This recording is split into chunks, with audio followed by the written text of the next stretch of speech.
A continuación mencionaremos las reglas y condiciones en las que vivirás las siguientes sesiones en vivo, con la finalidad de mantener el orden, el respeto y una actitud proactiva. Esta producción está siendo transmitida totalmente en vivo, sin embargo, algunos materiales, entrevistas y fragmentos fueron producidos con anticipación para mejorar la calidad de la experiencia del participante. Dado la cantidad de personas que participan, al instructor se le es imposible interactuar con los participantes durante la transmisión de manera personal. Invitamos a participar activamente durante la transmisión, siempre y cuando tus comentarios sean respetuosos y positivos al instructor y a los demás participantes. Si detectamos alguna actitud negativa, nos reservamos el derecho de expulsarte del grupo. Si durante la sesión te distraen los comentarios, puedes bloquearlos para poner toda tu atención a la clase y en curso. Te recomendamos en estos momentos bloquear ventanas emergentes de WhatsApp o llamadas entrantes para que logres poner toda tu atención a la información compartida. Te recomendamos que para estas sesiones te conectes desde tu computadora de escritorio, dado que estaremos compartiendo contigo formatos y documentos de trabajo. Queda totalmente prohibido compartir datos personales como números de celular, correos electrónicos o direcciones personales en el chat de esta sesión. Agradecemos tu colaboración y nuevamente te damos la bienvenida a una edición educativa más de ICE México.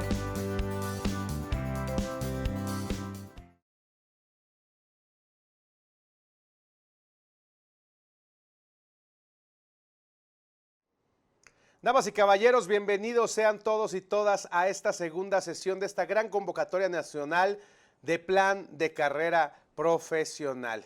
En verdad, los felicito por tomar la decisión de llegar a esta sesión número 2 para poder seguir desarrollando esta conciencia necesaria para poder trazarnos un camino profesional plausible, claro y objetivo que nos permita, como aprendimos el día de ayer, tener movilidad social, mejorar nuestra calidad de vida de nosotros y de nuestra familia. El día de hoy estoy muy contento porque nos acompaña la doctora Leslie Herrera, una gran amiga, una gran académica y aparte parte esencial del desarrollo del proyecto Dice México. ¿Cómo estás, mi querida Leslie? Muy bien, muchas gracias, Cris. Muchas gracias a todos por estar aquí. También gracias a ti por la invitación y a ICE México por permitirme estar aquí con ustedes, porque vamos a hablar de un tema bien interesante que vamos a estar desarrollando durante esta sesión. Y pues estoy muy contenta de estar aquí con todos ustedes. Muchas gracias por la bienvenida, muchas gracias por la invitación y muchas gracias por estar aquí. La realidad es que, damas y caballeros, hemos decidido traer a Leslie porque es una de las profesionales más preparadas para desarrollar el tema de la sesión del día de hoy, que es precisamente el análisis organizacional para desarrollar proyectos de mejora dentro de una organización, que finalmente es lo que va a lograr desarrollar y detonar las habilidades que necesitas para alcanzar pues estos puestos de trabajo o estas oportunidades, porque a veces pensamos que solamente las oportunidades son puestos nuevos de trabajo. Ayer veíamos en la escalera de ascensión profesional que hay muchos profesionistas que ya tienen 20 años en una situación y que el siguiente nivel tal vez ya no es buscar un nuevo cargo laboral, sino más bien independizarse como prestadores de servicios independientes y aprovechar lo que hacen. Pero eso depende de cada uno de nosotros, de qué puerto que partamos. Hay muchas personas que ahorita están desarrollando sus primeros años de experiencia laboral. Hay unos que están en los primeros 5 años y lo que necesitan es precisamente perfilarse y hacer un plan de carrera que les permita seguir, no estancarse y seguir avanzando. Pero antes de empezar con la sesión del día de hoy, me gustaría a todos ustedes preguntarles ahí en el chat cómo les fue con las pruebas Peakson, porque en la sesión del día de ayer precisamente veíamos la importancia de poder diagnosticar las competencias que ahorita tenemos versus mandos medios y directivos, que son los que tendríamos que ir a buscar para poder lograr tener nuestra movilidad social. Díganos por ahí cómo es, qué fue, cuántos de ustedes ya lograron hacer la prueba Peakson y cuántos de ustedes ya tienen el resultado. Pónganme ahí, por favor, cuántos en el chat ya tienen ese resultado. Muy bien, tuve algunos problemas, ya tengo resultados. Supongo que bien, listo, bien. Muchísimas personas. ¿Nos escuchamos bien y nos vemos bien? Sí, hay algunas personas que dicen que tu micrófono está un poco... Sí, ya lo arreglaron. ¿Me escuchan bien? Ya... Perfecto, muy bien, Okay. listo. Ahorita les vuelvo a presentar, Leslie, no se preocupen. Perfecto. Y a ver, damas y caballeros, vamos a ver, los que no alcanzaron a hacer la prueba Peakson, en verdad que perdieron una gran oportunidad de tener acceso a una prueba que tiene en el mercado valor de más de $100 y bueno, vamos a ver si podemos dar un tiempito más para que la gente lo haga hoy antes de las 12 de la noche, que fue, dijimos que había 24 horas, pero lo importante es poder prestar atención a la sesión del día de hoy. También saludo con mucho gusto a todos los consultores vocacionales que hoy nos están acompañando en las salas de Zoom, al cuales les pido pues que alcen su mano, que saluden a la audiencia. Espero que todas y todas aquí se hayan puesto ya en contacto con alguno de los consultores vocacionales que finalmente les van a estar dando asesoría, soporte y van a estar compartiendo con ustedes los distintos materiales. También anuncio que los materiales del día de hoy se van a estar compartiendo hasta el final al llenado de del segundo formulario que validará su asistenta del día de hoy. Rápidamente, para hacer un breve repaso de lo que vimos ayer y dar parte a la sesión del día de hoy, en su pantalla tienen el objetivo que nos convoca, que es diseña tu plan de carrera profesional en 10 horas de capacitación online y logra ganar hasta el triple de tu salario actual, 100% subsidiado por Microsoft, ICE México y Open English. El objetivo, damas y caballeros, es que tú en estas 10 horas, ahora estamos empezando la tercera hora de estas 10 horas, tengas la capacidad de diseñar un programa, una ruta, una ruta que te permite identificar cómo en un periodo de tiempo puedes alcanzar y conquistar mejores oportunidades profesionales y así mejorar tu calidad de vida. Veamos que en la sesión número 1 de ayer vimos el caso práctico de Juan, cómo es que a través de una intervención de consultoría vocacional, Juan pudo identificar a partir de su propósito, que era poder comprarle una casa a su familia, identificar qué puestos en la región de donde quería trabajar estaban ofertados con una condición salarial que le duplicaba la situación salarial actual que él tenía, y cómo a través de identificar en dónde está él y dónde quiere estar, se genera una brecha y esa brecha se convierte en una ruta y esa ruta te permite entonces crear un plan de carrera específico que te ayude a conquistarla en un cierto periodo de tiempo, y a eso le llamamos un plan de carrera profesional.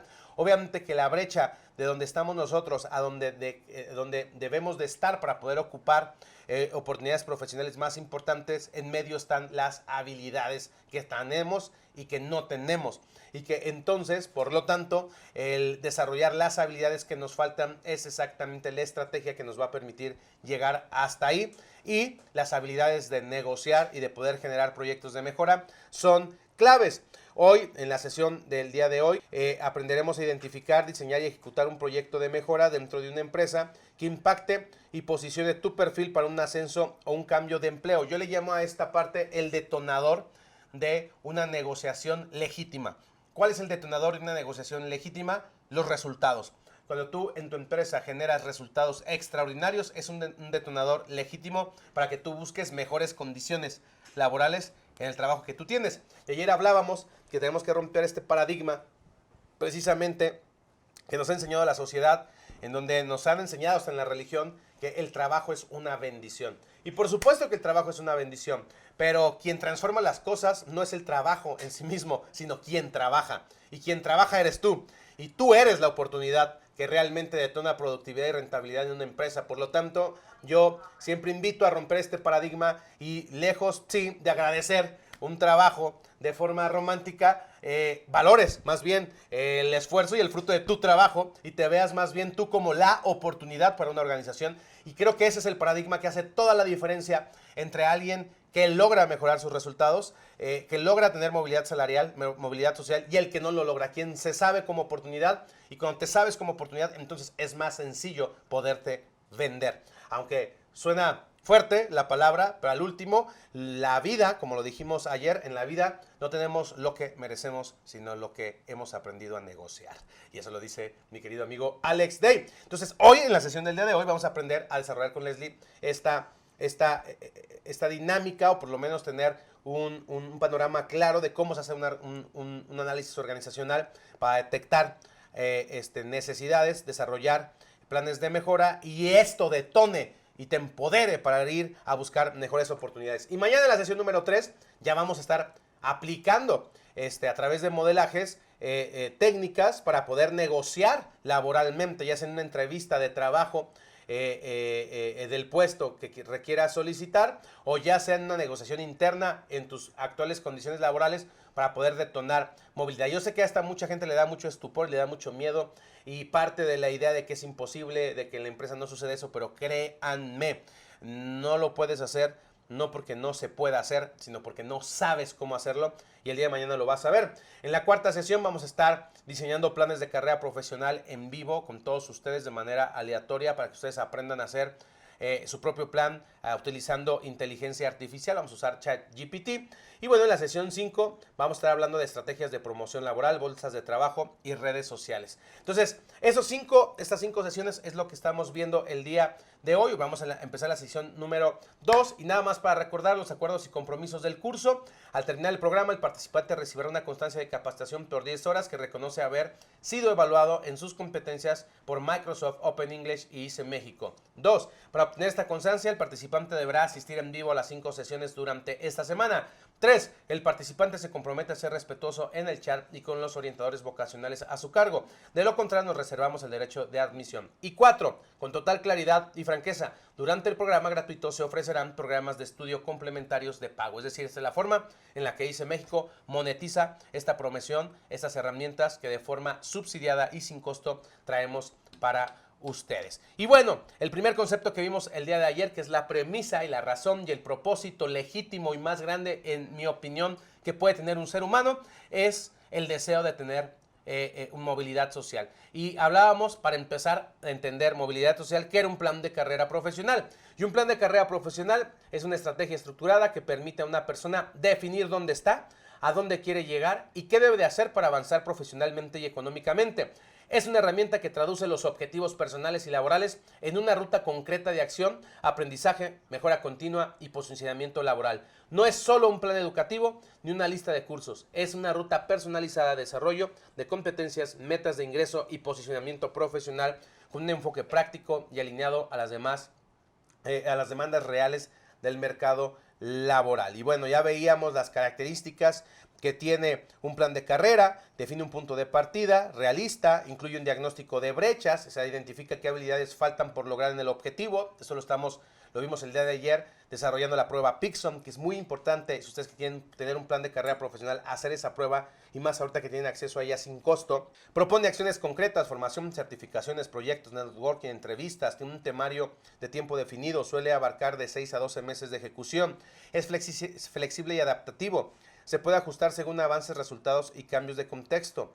¿Cuáles son las ventajas de tener un plan de carrera profesional? Evita la improvisación laboral, facilita la toma de decisiones, te prepara para las oportunidades reales, contactándote con las vacantes y tendencias de tu industria. ¿Qué beneficio genera? Movilidad profesional, mejores condiciones laborales, desarrollo integral, posicionamiento estratégico, mejora de ingresos. El plan está diseñado para ayudarte a duplicar o triplicar tu salario en un plazo de 6 a 12 meses. ¿Para qué? ¿Para qué todo esto, damas y caballeros? Para este concepto al cual todo ser humano de manera legítima aspira, que es la movilidad social. ¿Qué es la movilidad social? Es la capacidad que tiene una persona para mejorar o empeorar su posición económica o social respecto a la de su familia de origen. Es decir, naciste pobre, seguiste igual o lograste subir. Existen dos tipos principales de movilidad social: movilidad ascendente, movilidad descendente, que tienen que ver con el contexto y tu capacidad de reaccionar a las condiciones del entorno microeconómico y macroeconómico. Estábamos viendo el día de ayer estadísticas súper interesantes de fuentes del Coneval, lo que se conoce como estratificación socioeconómica. En México hay distintas escalas, hay distintas taxonomías. Yo te presento una que presenta el Coneval y que cruza con el INEGI. Y pues bueno, vemos que desde pobreza extrema hasta la capa millonario elite, pues existe un porcentaje de personas que viven en esa estratificación y que definitivamente condiciona la calidad de vida de todas las personas. Y vemos que en pobreza extrema está el 16.9% de la población, en pobreza moderada el 30%, en situación de vulnerabilidad, que también se conoce como pobreza emergente, hay un 21.5%, y en clase media baja el 20%. Imagínense, más del 40% de la población está en una situación vulnerable económicamente. ¿Y qué creen, damas y caballeros? Aquí está el 80% de los 17 millones de profesionistas que cuentan con una licenciatura en el país. Y quiere decir que una licenciatura, mi querida Leslie, no garantiza ni movilidad social y muchísimo menos salir de la escala de pobreza.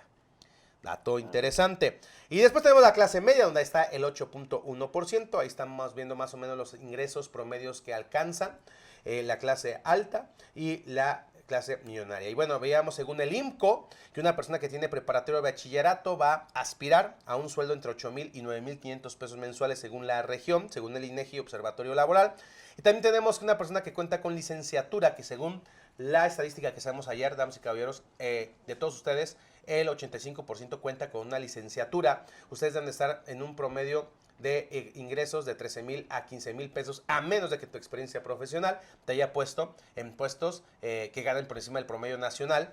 Y estamos hablando que también, según estos datos, el posgrado, una persona que tiene una maestría hacia arriba, puede alcanzar ingresos de 17,000 a 25,000 pesos. Quiero decirles, damas y caballeros, que otra estadística brutal es que de cada 100 personas que logran un salario de 25,000 pesos, solamente 4 de cada 100 lo van a poder escalar a un salario del doble, o sea, de 50,000 pesos. Imagínense, 4 de cada 100. Y la pregunta es, ¿qué causas condicionan que 4 de cada 100 lo logren y 94 no lo logren?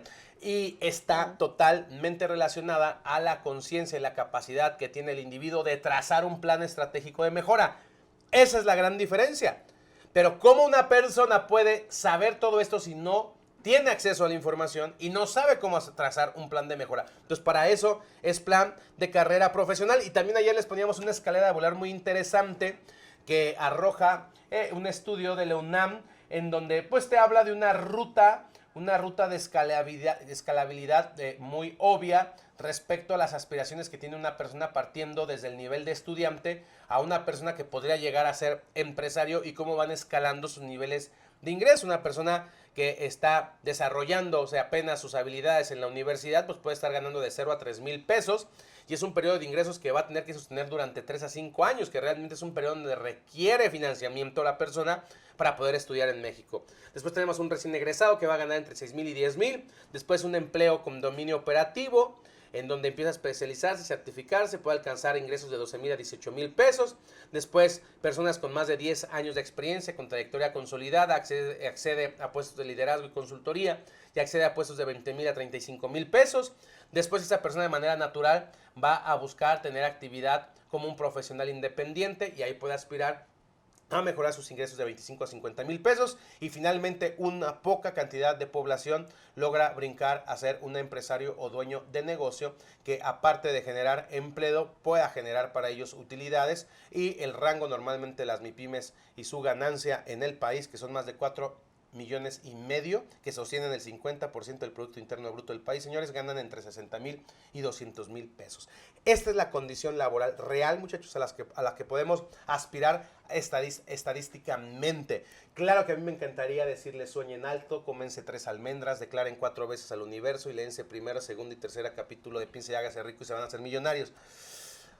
Me encantaría decirles que ese es el camino, pero no, ese no es el camino. El camino es diseñar un plan de carrera profesional, el camino es la capacitación, el trabajo es la resistencia, la resiliencia, la persistencia, la disciplina, que es lo que hace la diferencia realmente entre las personas que lo logran y que no lo logran. Y eso, damas y caballeros, pues es lo que estamos viendo y hemos visto en la sesión del día de ayer. Y bueno, vimos el caso de Juan. Identificamos que era una prueba Pearson, que el paso número 1, los cinco problemas y errores que comete una persona: creer que el título es suficiente, es el primer error de una persona que se estanca. No saber vender su perfil profesional es un error de una persona que se estanca profesionalmente y no mejora sus ingresos. Ignorar las habilidades blandas digitales, pensar que no es necesario aprender Excel, que no es necesario aprender inglés, que no es necesario desarrollar liderazgo. En verdad, es un pensamiento que te va a mantener estancado, porque son las habilidades más importantes transversales hoy en día para la competitividad. No tener un plan de carrera y no invertir en sí mismos. ¿Y cuáles son los 5 pasos que estábamos viendo para poder desarrollar y tener movilidad social? Reconoce el punto de partida, en dónde estás. Define tu meta de movilidad, dónde deberías de estar para ganar lo que necesitas ganar. 3, identifica la brecha de habilidades, es decir, respecto a dónde estoy y dónde quiero estar para poder vivir el tipo de vida que quiero vivir. ¿Qué brecha hay respecto a las habilidades? Paso 4, diseña y ejecuta un plan de carrera profesional. Y paso 5, aprende a negociar tu valor. Y hasta ahí, damas y caballeros, les di el resumen de la primera clase que no voy a repetir, pero era súper necesario. Y el día de hoy nos vamos a quedar un ratito con Leslie para que nos presentes ahora como una persona que sabe dónde está y dónde tiene que estar. Una de las actividades claves que ya puede empezar a practicar es empezar a desarrollar habilidades detonando proyectos productivos en la organización en donde está, llamando la atención, haciendo la diferencia, siendo proactivo y sobre todo dándole un propósito a tu día a día en el trabajo. Y hoy los quiero dejar con la doctora Leslie Herrera.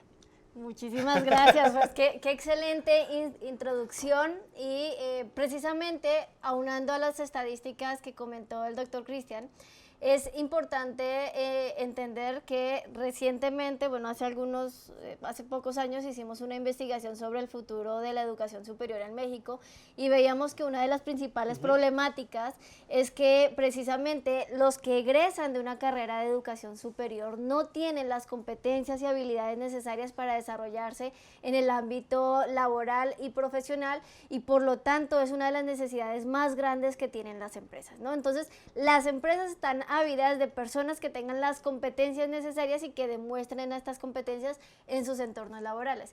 Y por otro lado, otra estadística es que únicamente 3 de cada 10 empresas sobreviven después de los 5 años y esto implica que también las empresas necesitan identificar qué están haciendo bien y qué no están haciendo tan bien a tiempo para poder tomar decisiones estratégicas. Y esto es lo que nosotros a través del análisis organizacional, que es uno de los talleres que vemos en un plan de carrera profesional, aprendemos a hacer. Aprendemos a identificar problemáticas, situaciones complejas en una organización, en una institución en donde estemos trabajando o quizás en donde queramos trabajar o quizás en algún estudio que nosotros queramos hacer. Y comenzamos a problematizar desde diferentes teorías que vemos, desde la teoría de la complejidad, la teoría de los sistemas, la teoría de las contingencias, para poder hacer una propuesta de solución que nos permita acceder a un mejor cargo o bien acceder a esa oportunidad laboral que nosotros queremos. Y en esta sesión, precisamente, vamos a ver un estudio de caso de lo que se trata el análisis organizacional. Vamos a ver a grandes rasgos de cómo es, cuál es el objetivo de este análisis organizacional que nosotros debemos hacer y precisamente esto nos va a dar las herramientas para entender de qué es lo que de pronto el doctor Cristian a veces les dice de tener esta herramienta que pueda evidenciar que ustedes tienen las competencias adquiridas tanto de liderazgo, comunicación, pensamiento estratégico, toma de decisiones y todas estas habilidades y competencias que debemos tener para poder desempeñarnos mejor en el mercado laboral. Y bueno, para empezar, el objetivo de esta sesión, lo están viendo ustedes en pantalla, es que ustedes conozcan, es mostrarles cómo una persona a través de un proyecto de mejora interna en una organización, puede ser en la que ustedes trabajan o bien, como les comentaba, en una organización de caso de estudio, logró evidenciar sus habilidades y fortalecer su perfil profesional para negociar un aumento de salario o acceder a un mejor empleo. En este caso, hay muchas personas que ya han adquirido esta habilidad de hacer un análisis organizacional y es que básicamente un análisis organizacional es el estudio sistemático y metodológico de una organización para entender su estructura, sus funciones, sus procesos clave y entender cómo se está desempeñando para poder hacer propuestas de solución que estén fundamentadas con una base metodológica. En este caso, les presento el contexto de María, que es una analista de operaciones de una empresa de logística en Ciudad de México. Ella tiene 30 años y trabaja desde hace 4 años en la misma empresa con un salario mensual de 12,000 pesos mexicanos. Sin embargo, aunque María tiene buen desempeño, no ha visto un crecimiento o un aumento significativo en su salario y tampoco en sus condiciones laborales y por lo tanto se siente estancada, principalmente porque siente que no tiene un camino claro, no sabe la ruta realmente o real que tiene la empresa, cuáles son las oportunidades y no sabe cómo hacer notar ese potencial que ella sabe que tiene, ¿no? Y esto yo creo que le pasa a muchos de ustedes y de nosotros, que muchas veces sabemos que queremos lograr algo, decía el doctor Cristian, sabemos que queremos lograr un objetivo, mejorar nuestra calidad de vida, tener una movilidad social, una movilidad laboral, pero no sabemos cómo demostrar esas habilidades y cómo lograr llegar a negociar con datos, con evidencia que me permitan tener un as bajo la manga para poder tener esta herramienta que me ayude a solicitar mejores condiciones o bien acceder a esa oportunidad que estoy buscando, ¿no? Entonces, ¿qué hace? Bueno, en este caso, ¿qué hizo María? Que María había identificado que tenía esta necesidad, estas ganas de acceder a un mejor puesto de trabajo, pues comenzó a investigar, ¿no? Eso es lo primero que todos debemos hacer, y es que nosotros, es difícil que en algún punto sepamos hacia dónde queremos ir si no reunimos la información y el conocimiento necesario. Yo a ustedes los invito a que empiecen a identificar qué es lo que les gusta y en qué lugar, en qué puesto de trabajo, qué actividad les gustaría desempeñar, y comiencen a hacer esta búsqueda.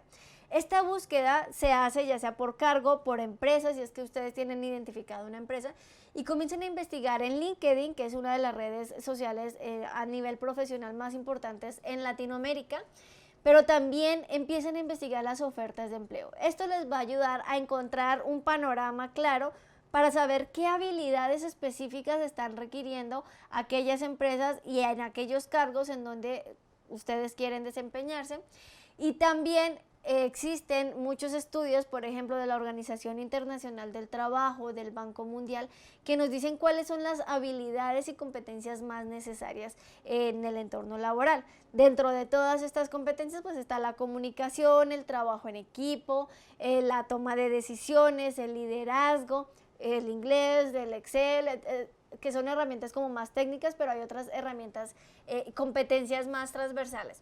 Entonces, lo que hizo María en su momento fue identificar digamos que el punto meta, identificar a dónde quiere ir. Y esto es lo que ustedes, si están escuchando esto ahorita, ese es el primer paso que ustedes deben hacer, porque lo mismo, lo que quiere Leslie no lo quiere Mauricio, no lo quiere Ana, no lo quiere Pablo, o sea, cada quien tenemos expectativas diferentes.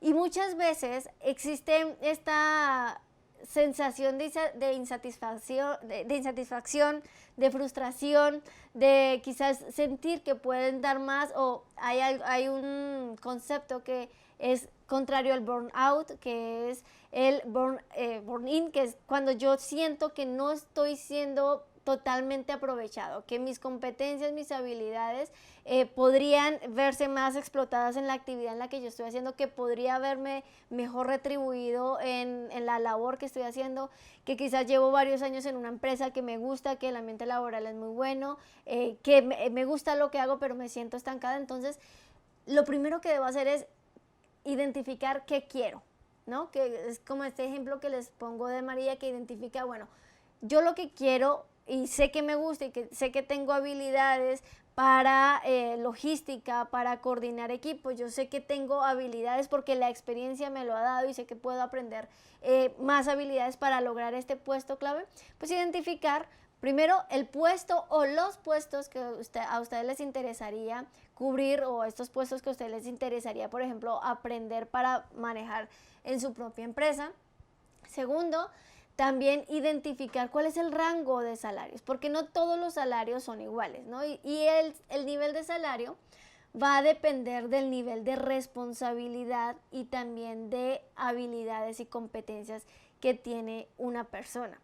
E incluso, por ejemplo, en los estilos de liderazgo, cuando vemos los estilos de liderazgo, vemos que hay un estilo de liderazgo que se llama el liderazgo situacional, que es aquel liderazgo que se adapta primero a las competencias y habilidades de la persona, y segundo, a las actitudes y aptitudes y compromiso que tiene la persona. Esto nos dice que para un ambiente laboral es necesario tener estos dos, digamos que, ejes de la misma maquinaria, ¿no?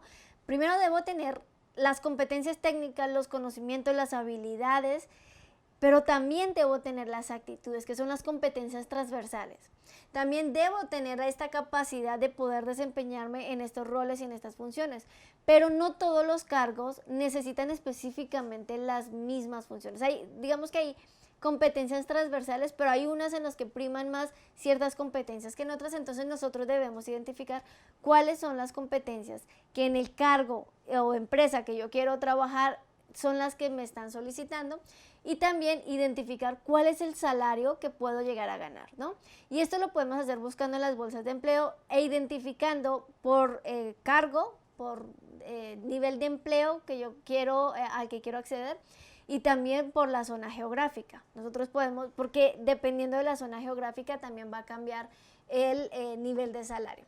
Entonces, como vemos en pantalla, María hizo esta investigación y lo que encontró es que un puesto que le llamaba mucho la atención fue el de coordinadora de mejora continua, con el cual iba a poder obtener un ascenso en empresas similares, en las cuales se pagaba o se paga entre 35,000 y 45,000 pesos mexicanos dependiendo del nivel de competencia y responsabilidad de la persona. También identificó que en este cargo que ella está buscando, pues se requiere experiencia en análisis de procesos, en el liderazgo de equipos, en conocimientos en herramientas como Lean, Manufacturing o gestión de proyectos, que precisamente es muy necesario para poder llegar al nivel de coordinador. Y con estos requisitos básicos, con estas competencias, con este salario en mente, con este objetivo claro, pues se propuso a generar evidencias de que sí puede desempeñar una función aún sin tener el título formal, que es lo que a muchas personas les pasa, que tienen experiencia, que tienen el conocimiento, pero no tienen un título formal que respalde ese conocimiento. No sé cuántos de ustedes, por ejemplo, me gustaría que me comentaran aquí en el chat, cuántos de ustedes en la labor que están haciendo, en lo que están desarrollando, son expertos, pero no necesariamente tienen un certificado oficial que avale que son expertos en esa área. Dice Juan Toribio, yo, David también yo, Eloy, dice Noé, yo no tengo título, pero sí mucho conocimiento en mi tema. Yo, correcto. Dice, yo solo tengo un DC3, pero ya no vale. En mi caso, yo tengo título, pero no tengo experiencia. Ese es el lado contrario, ¿no? También. A mí me pasó, yo tengo 20 años en tesorería, pero no tengo la licenciatura en contabilidad y eso me ha limitado a tener un puesto gerencial. Fíjense que hay algo importante y es que entre directivos, cuando uno está pensando a quién ascender, hay dos cosas que se evalúan cuando se piensa en un ascenso. La primera son habilidades técnicas. ¿Quién domina el cargo? ¿Quién domina las funciones? ¿Quién es buen trabajador en lo técnico? ¿Y a qué me refiero en lo técnico? A la parte de saber hacer, de saber y saber hacer. Pero la segunda variable que se analiza mucho cuando uno va a ascender a alguien o cuando los directivos van a ascender a alguien de puesto o darle roles de mayor responsabilidad es la parte del saber ser, de estas competencias transversales. Porque hay un dicho que muchas veces cuando uno no ve las competencias transversales, sino solamente las competencias técnicas, y uno asciende a alguien que es muy bueno en lo técnico, pero no tiene las competencias transversales, ganas un mal líder y pierdes a un gran trabajador, ¿no? Entonces, fíjense qué tan importante es desarrollar esas habilidades que son necesarias para cargos directivos. Y ahorita me comentaban aquí también, yo tengo el título pero no tengo experiencia. El tema con la educación superior y de hecho con el libro y con la investigación que hicimos, nos dimos cuenta que en la educación superior precisamente es muy buena porque nos enseña los conocimientos universales, por eso se llama universidad. Nos enseña conocimientos generales que podemos llevar a la práctica, pero muchas veces esos conocimientos que en muchas universidades los tienen en sus planes, en sus programas académicos, son conocimientos demasiado estáticos porque para cambiar los planes de carrera pues requieren, digamos que trámites burocráticos muy difíciles de hacer todo el tiempo conforme va avanzando la tecnología. Hace 20 años no había problema con eso porque realmente no había demasiado cambio en el conocimiento como para estar cambiando los planes y programas. Ahora, ese cambio debe ser prácticamente constante y continuo porque con el desarrollo de la inteligencia artificial, con el desarrollo de la tecnología, de las tecnologías de la información y la comunicación, cada vez el conocimiento es mucho más alcanzable, mucho más rápido, mucho más adaptable y está evolucionando todo el tiempo. Entonces, las universidades deben adaptarse. Sin embargo, no todas las universidades se adaptan y hay algo que se llama pertinencia educativa. Hay muchos textos e investigaciones que han analizado la pertinencia educativa y es una estadística, un indicador que nos dice qué tanto las habilidades que se aprenden en la universidad tienen coherencia con lo que se desarrolla en el mercado laboral. Y lo cierto es que la pertinencia educativa está muy por debajo del 50%, del 40% de las personas que egresan tienen estas competencias desarrolladas. Hay universidades que desarrollan estas habilidades, digamos que de manera conjunta con el entorno laboral, pero casi siempre existe una disonancia, una separación entre el mercado laboral y lo que enseñan en la universidad. Entonces pasa que cuando las personas egresan de una universidad, de una licenciatura, tienen conocimientos generales, pero cuando llegan a un entorno laboral resulta que esos conocimientos generales sí sirven como una base, pero no son suficientes. ¿Por qué? Porque no tienen las competencias prácticas transversales necesarias. Entonces, eso pasa también. Y lo que nosotros debemos hacer en estos casos, cuando estamos en esta situación, que aquí veo que varios están en una situación similar, por ejemplo, dice José, yo tengo la habilidad para realizar actividades de Black Belt y de Lean. Rafael dice, tengo título, pero siento que no tengo mucha experiencia. Yo tengo mucha experiencia, pero no un título. El problema es que cuando no tenemos un título, debemos tener la capacidad de demostrar que somos competentes en las habilidades que decimos ser competentes, ¿no? Una manera, digamos que tácita de expresarlo es a través de la experiencia, pero no necesariamente la experiencia significa habilidad. ¿Y a qué voy con eso? Parece contradictorio, pero la experiencia muchas veces, cuando no la sabemos utilizar, puede venderse como, por ejemplo, una persona que trabajó 20 años en un mismo cargo, en una misma empresa. Entonces para los reclutadores puede ser algo como una persona que quizás está estancada y no se actualizó, ¿cierto?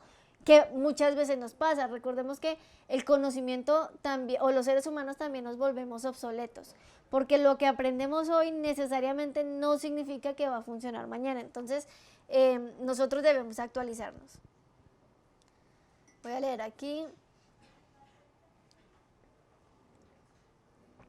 Yo tengo 14 años como programador y ya tengo skill para un líder. Estoy buscando crear mi propia empresa. Excelente, porque además estas habilidades que comentábamos de liderazgo, comunicación asertiva, gestión de proyectos, gestión de equipos, pues son necesarios también para desarrollar equipos de trabajo, sobre todo en empresas personales, empresas propias, ¿no? Dice Laura, pónganle cuidado, dice Laura, me dan más responsabilidad por lo que sé hacer, pero con el mismo sueldo. ¿Qué está pasando, Laura? Por ejemplo, en este caso, cuando nosotros aceptamos ciertas condiciones, bajo ciertas responsabilidades, con el mismo sueldo, en este caso sin cambiar el sueldo, muchas veces es porque nos da miedo negociar, nos da miedo hablar, nos da miedo levantar la mano y pedir un aumento, o incluso ya lo hemos intentado pero no hemos tenido éxito, ¿no? Y es que a muchas personas también les pasa, no sé si a ustedes ahorita me comentan aquí en el chat, que en sus empresas consideran que no hay un camino claro de crecimiento o de desarrollo profesional, ¿no? O que ustedes dicen, bueno, yo sé que tengo este puesto, pero no sé qué tengo que hacer claramente para poder ascender a un puesto de mayor responsabilidad, precisamente porque muchas empresas, para empezar, ellos tampoco lo tienen identificado. O sea, los empresarios muchas veces tienen tantas cosas que hacer, y sobre todo los micro, pequeños y medianos empresarios tienen tantas cosas que hacer que pocas veces se toman el tiempo de estructurar un plan de carrera. Solo pocas empresas lo hacen. Y segundo, porque también el plan de carrera, tener un plan de carrera como tal interno, significa que le van a decir claramente a la persona qué habilidades, qué experiencia necesitan, y pasa como a Laura, que le dan más responsabilidad y no necesariamente es equivalente con el sueldo. Dice aquí, en las prácticas profesionales normalmente explotan a los becarios poniéndolos a hacer cosas que nada o poco tienen que ver con las actividades reales, correcto. Bueno, dice Freddy, buenas noches, de este lado Freddy Saldaña, ya tengo 26 años de experiencia y me gustaría emprender algo por cuenta propia, pero no sé por dónde. Y el caso de Freddy también es algo interesante porque muchas veces cuando nosotros hemos durado como empleados mucho tiempo, tenemos ciertas habilidades como empleados, ¿no? Habilidades técnicas y habilidades de cierta manera, puede ser de liderazgo, pero no hemos desarrollado habilidades que son necesarias para el emprendimiento y esas habilidades van muy encaminadas con la parte de la mentalidad. La mentalidad del empleado debe ser diferente a la mentalidad del empresario para empezar con el conocimiento, con la inversión que hacemos nosotros mismos y en nuestro desarrollo. Entonces, cuando ya hemos identificado nuestro puesto clave, que esta es como una de las principales actividades que debemos hacer, identificar cuáles son las competencias, cuál es la brecha que tengo con estas competencias, cuáles son también la perspectiva de salario que debo tener o que quiero tener. Ahora sí, con estas habilidades, pues debo establecer un plan de carrera, pero yo debo establecer algo que evidencie que yo puedo desempeñar un cargo directivo, un cargo de mayor responsabilidad o el cargo que yo quiero identificar, y esto lo hacemos a través de un análisis organizacional. Como les comentaba al inicio, el análisis organizacional lo que busca es problematizar, anticipar problemas o identificar problemas o situaciones o cuellos de botella que se necesiten arreglar dentro de una organización. Y esto lo hacemos mediante una estructura metodológica. En este caso, María identificó un problema y el problema que identificó fue que en el área en donde trabajaba los retrasos eran frecuentes precisamente por la entrega de reportes. Recordemos que ella trabajaba en el área de logística e identificó cuando hizo el análisis organizacional que los retrasos en la entrega de reportes causaban demoras en la toma de decisiones en otras áreas y esta situación pues hacía que se perdiera tiempo y afectara la operación. Básicamente, aquí lo que vemos a grandes rasgos es que María hizo un análisis organizacional. A través de ese análisis organizacional, hizo una serie de pasos sistemáticos para llegar a esta conclusión. Pero lo que analizó fue la estructura de la organización, recolectó información, recolectó información sobre las actividades clave y además identificó una métrica de desempeño. Recordemos que el desempeño en las organizaciones puede medirse de diferentes maneras. El desempeño organizacional, por ejemplo, nosotros lo podemos medir por el nivel de ventas, por el nivel de satisfacción de los clientes, incluso por el nivel de satisfacción de los trabajadores, por el nivel de eficiencia operativo. Y en este caso, María identificó un problema en el desempeño en cuanto a la eficiencia operativa de ciertas áreas. ¿Y cómo lo hizo? Pues lo hizo a través del análisis organizacional. Lo que hizo fue que el análisis organizacional consta principalmente de 5 pasos, ¿no? El primer paso es establecer un equipo de diagnóstico y definir el objetivo. Este equipo de diagnóstico se hace con el objetivo de tener comunicación con diferentes personas involucradas en las diferentes áreas y entender qué está pasando, porque normalmente cuando nosotros hacemos el análisis de cualquier situación o de cualquier información, nosotros tenemos una racionalidad limitada, ¿no? Y esta racionalidad limitada lo que hace es que nosotros podemos tener toda la información disponible, suponiendo que ahorita con la inteligencia artificial tengamos toda la información disponible, pero nosotros tenemos una perspectiva única porque depende de nuestra experiencia, de nuestro contexto, de nuestros conocimientos. Entonces, se establece un equipo de trabajo para poder contar con más perspectivas y ver el todo, ver la generalidad, ¿no? Entonces, este primer paso es importante. En el análisis organizacional muchas veces podemos contar con este equipo y otras veces no. Entonces, debemos basarnos en el segundo paso, que es la recolección de datos. Y es que cuando nosotros hacemos análisis de la organización, debemos aprender a recolectar datos, porque los datos, la información, el conocimiento es lo que nos va a permitir tener evidencia para poder soportar la propuesta de solución.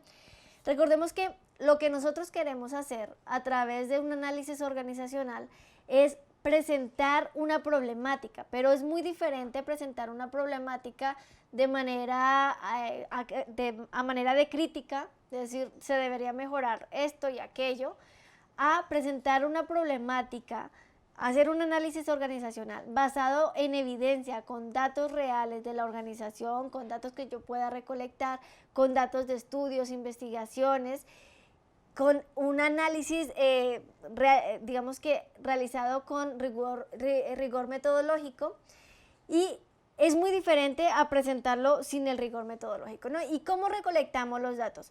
Nosotros podemos recolectar diferentes tipos de datos, y entre ellos podemos recolectar datos concretos, que son, por ejemplo, el nivel de ventas, el estado de resultados, datos financieros, datos de rotación de personal, datos de recursos humanos, o sea, son datos concretos, es decir, no se presta a la interpretación. Pero también podemos recolectar datos abstractos. ¿Cuáles son estos datos abstractos que nosotros recolectamos cuando hacemos un análisis organizacional?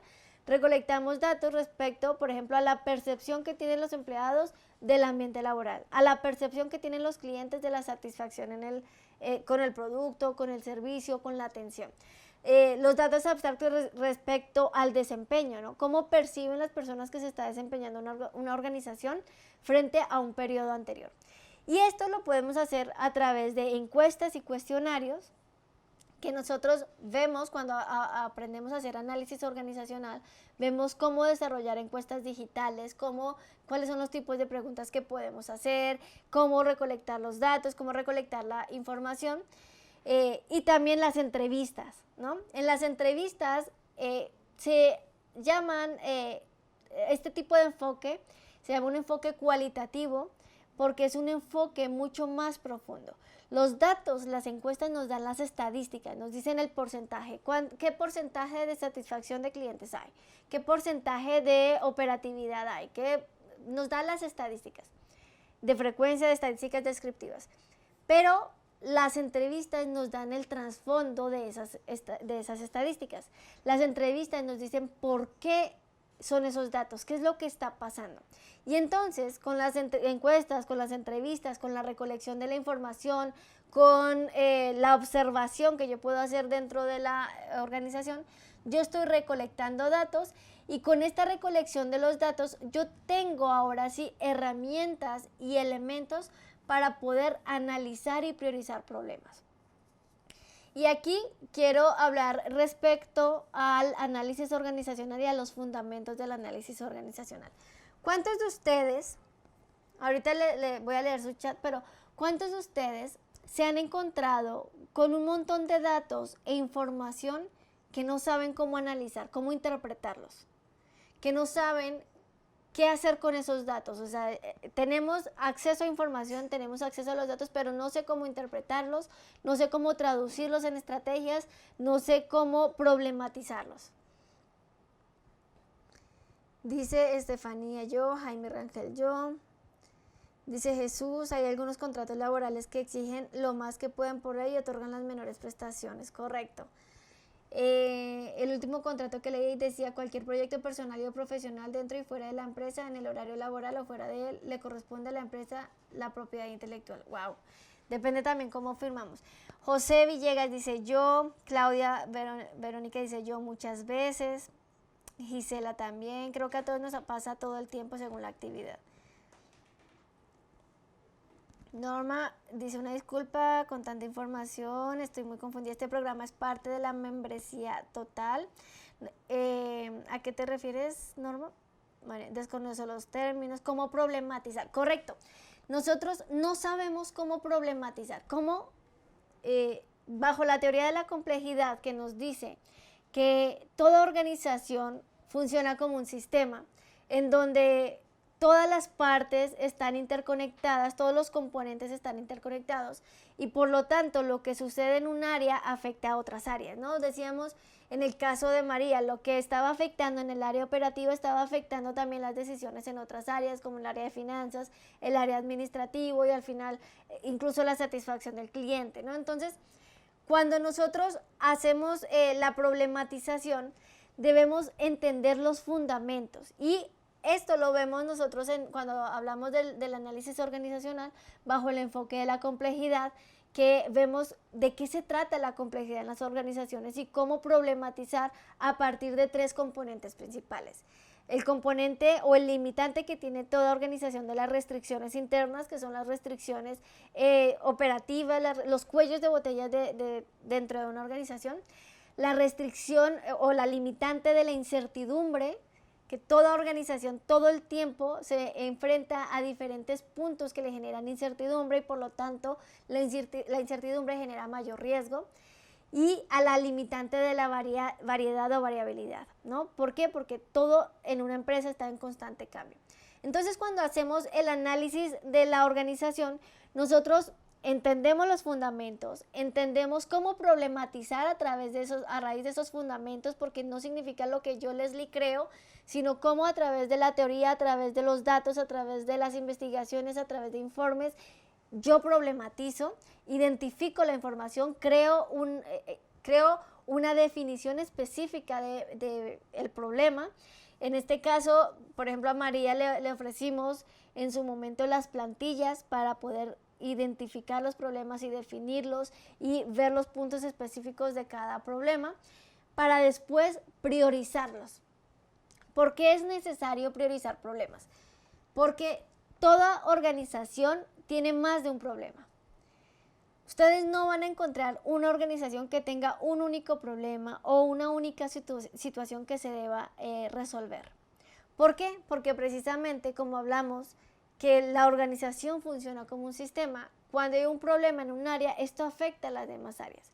Entonces, los problemas se van a ver como puntas del iceberg. Se van a ver como problemas o síntomas de un problema más profundo. Entonces, yo debo identificar a través de un proceso igualmente metodológico y a través de unas plantillas que nosotros, en este caso, le ofrecimos a María, identificar cuál es la causa raíz de ese problema que identifique, ¿no? ¿Por qué? Porque si yo como analista, como consultora, voy a ofrecer una solución a una causa aparente, a un problema que en realidad no es una causa, sino un síntoma, lo que voy a hacer es como los médicos, ¿no? Que tú tienes un malestar y te dan un medicamento que te ataca el síntoma, pero no te ataca la causa raíz. ¿Qué va a pasar? Que ese problema va a volver a surgir, porque no ataqué el problema principal, la causa raíz. Entonces, nosotros a través del análisis organizacional encontramos esa causa raíz. Encontramos esa causa que es la causa de otros problemas y que probablemente solucionando esa problemática, esa situación que yo he identificado, se pueden ayudar a resolver otras problemáticas. ¿Por qué? Porque precisamente la evidencia de nuestro análisis organizacional va a ser una propuesta, una solución o un conjunto de soluciones. Y esta propuesta o toda propuesta conlleva costos. Y esto es la diferencia entre una crítica y una propuesta que realmente sea metodológica y que tenga evidencia. La propuesta va a estar compuesta por diferentes elementos, ¿no? Dentro de todos los elementos yo debo justificar por qué esa solución ataca el problema que yo he identificado, porque están conectados. Eso lo puedo justificar con base en los datos que he recolectado, pero también lo puedo justificar con base en investigaciones, con base en estudios. De hecho, en el taller que vemos de análisis organizacional, posteriormente en el plan de carrera, lo que nosotros hacemos es darles herramientas que mezclan inteligencia artificial, que mezclan herramientas de investigación para justificar las soluciones, es decir, encontrar que realmente existe una correlación entre la solución y la problemática que yo identifiqué. Además, las soluciones deben tener otro aspecto fundamental, que es la definición muy clara de roles y responsabilidades. ¿Por qué? Porque ¿quién se va a encargar de desarrollar esa solución, de supervisarla y de hacer cada una de las actividades? Debo tener también dentro de la propuesta un cronograma.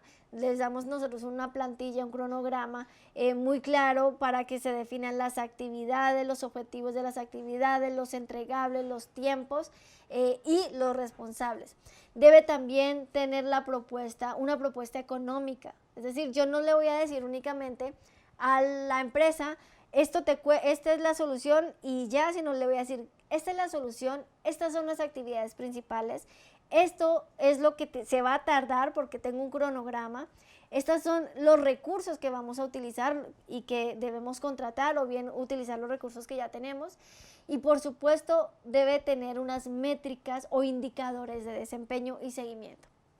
Es decir, si ustedes van a presentar un proyecto que evidencie esta solución, esta problemática de una manera metodológica, yo debo tener métricas de seguimiento, debo tener indicadores que me digan cómo es que mi solución se está llevando a cabo, si es que se está desarrollando correctamente y si es que tiene el impacto que espero, que de hecho el impacto se define en el paso 1, cuando nosotros definimos el objetivo.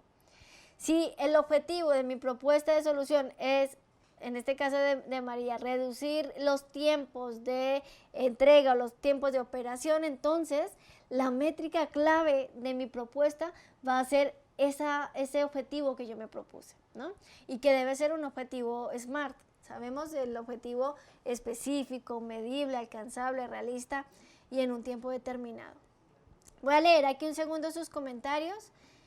Mientras tanto, ¿tienen hasta aquí alguna duda? Dice Lilia, yo me quedé sin trabajo y ahora me cuesta trabajo encontrar, mi edad tengo 49 años.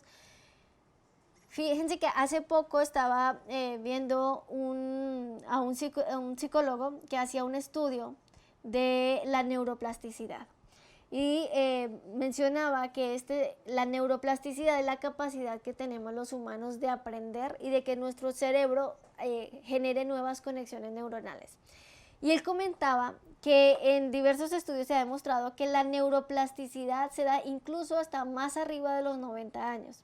Entonces esta creencia que tenemos, que porque ya estamos grandes entonces no podemos aprender, que para qué me capacito si ya a mí ya no me entra, que para qué estudio si yo ya no sé hacer nada. O sea, la neuroplasticidad es como un músculo. Entre más lo ejercitamos, más fuerte se convierte. Entonces, cuando nosotros leemos, nos capacitamos, incluso estamos entrenando nuestro cerebro para que esa neuroplasticidad se mantenga, incluso cuando ya tengamos una edad avanzada, ¿no? Decimos, después de los 90 sigue habiendo neuroplasticidad. Entonces, a ti, Lilia, que comentas esto, es importante que utilices las herramientas que tengas a tu alcance, ¿no? Tu experiencia, tus conocimientos, pero no te quedes con eso, porque todo ha avanzado tan rápido que actualizar los conocimientos ya no es una opción, ya es algo indispensable para cualquier persona. Dice Esmeralda, en mi trabajo se recolectaban esos datos en encuestas estadísticas y semáforos de desempeño. Nos presentaban esos datos, pero yo no sabía cómo se analizaban o se usaban para tomar decisiones. Fíjate, esa métrica o esos indicadores muchas veces, como Esmeralda, ¿no? Se lo aplican a uno, pero no sé cómo lo analizan, no sé cómo lo interpretan. Precisamente cuando analizamos el desempeño, vemos los diferentes indicadores de desempeño que están relacionados con la planeación estratégica de la organización. Es decir, ¿cuáles son los indicadores de desempeño que mejor me dan evidencia de lo que debo entender para saber si mi organización va bien o no va bien respecto al objetivo o a la misión o a la visión estratégica que tenga? Entonces, se debe hacer análisis de datos, se debe problematizar, pero esto se hace con fundamento y por supuesto con técnicas también estadísticas.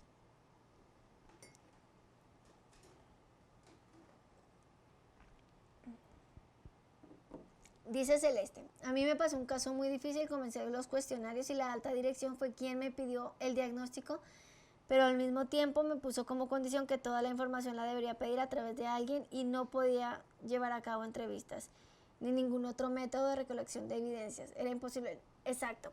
Ahí es importante que muchas veces cuando nosotros queremos hacer el análisis en la organización, debemos encontrar la disposición de la propia organización de colaborar, porque es como si fueras al doctor y le dijeras, doctor, deme una medicina que me cure, y el doctor te dice, bueno, pero ¿qué tienes? ¿Cuáles son los síntomas?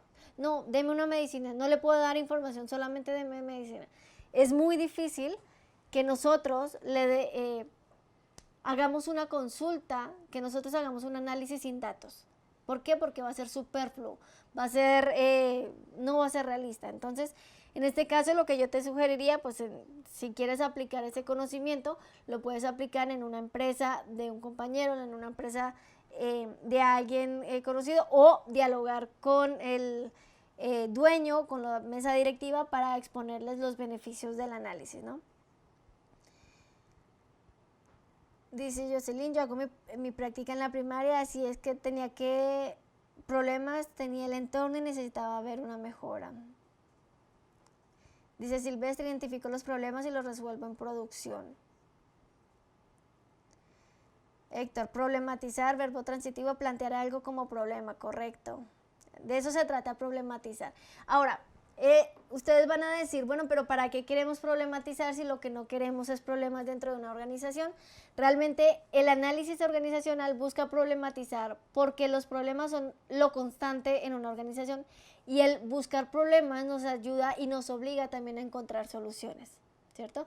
Entonces, cuando nosotros estamos y desarrollamos esta capacidad de problematizar, desarrollamos la capacidad de encontrar soluciones, y esa es una de las competencias más importantes, que de hecho vamos a ver ahorita que dentro de esta competencia de problematizar, pues intervienen muchas otras competencias como análisis, como comunicación, como pensamiento crítico, es decir, pensamiento abstracto, nos ayuda a entender a fondo una situación, pero no, digamos que no entenderla a nuestra manera, a nuestro punto de vista, sino entenderla con evidencia para hacer una propuesta que esté fundamentada.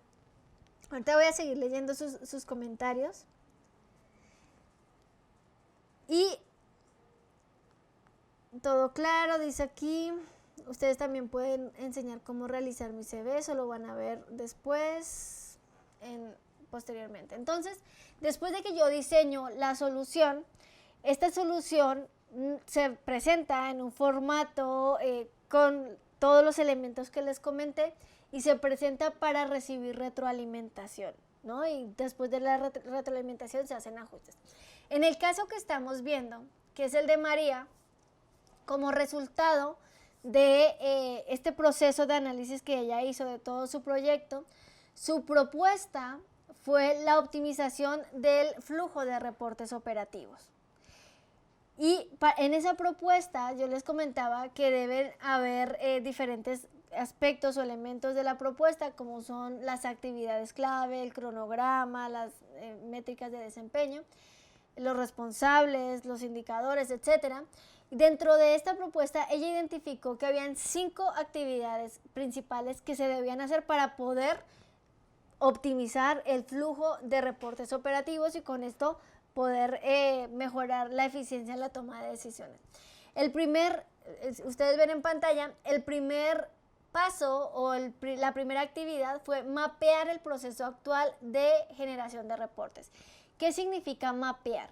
Significa que ella identificó que en la organización habían muchas personas que realizaban ciertas actividades, pero en la organización hay 2 tipos de conocimiento, el conocimiento tácito y el conocimiento explícito.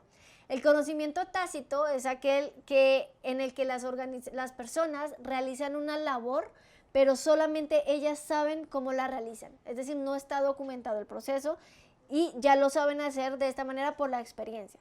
No sé cuántos de ustedes, por ejemplo, realizan cierto tipo de actividades y tienen ese conocimiento tácito, es decir, solamente ustedes saben cómo lo hacen porque así viene la experiencia, pero no hay algo explícito, no hay un proceso explícito, no hay ciertas actividades, un procedimiento mapeado que diga cómo hacer esa actividad que ustedes hacen, ¿no?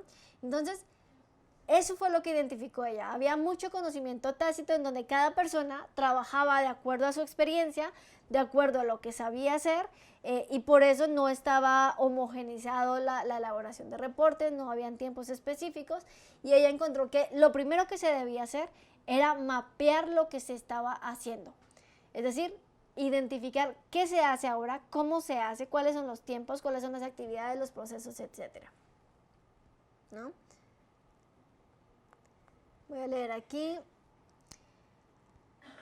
Dice, estoy leyendo sus comentarios. Dice, Silvestre dice, a mi edad avanzada reuní mi experiencia en producción o calidad y almacén y vendo mi experiencia como asesor. Perfecto, correcto. Es que debes, decía el doctor Cristian, debes monetizar tu experiencia, ¿no? Ok, el segundo paso que identificó María fue que a través de mapear estos procesos, lo que sigue es poder detectar los cuellos de botella, es decir, detectar aquellos puntos del proceso que se tardaban más o que no tenían el desempeño igual a nivel de proceso macro.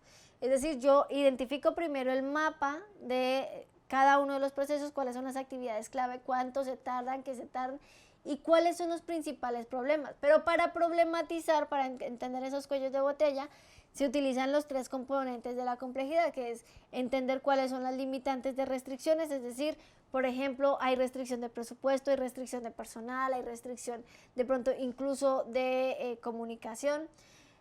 La segunda limitante, la incertidumbre. Si hay procesos, actividades o aspectos específicos que generen incertidumbre en el proceso, eso genera riesgos y genera cuello de botella. Por ejemplo, cuando falta información respecto a algún tema que no se puede generar un reporte porque falta información, eso también lo detectó.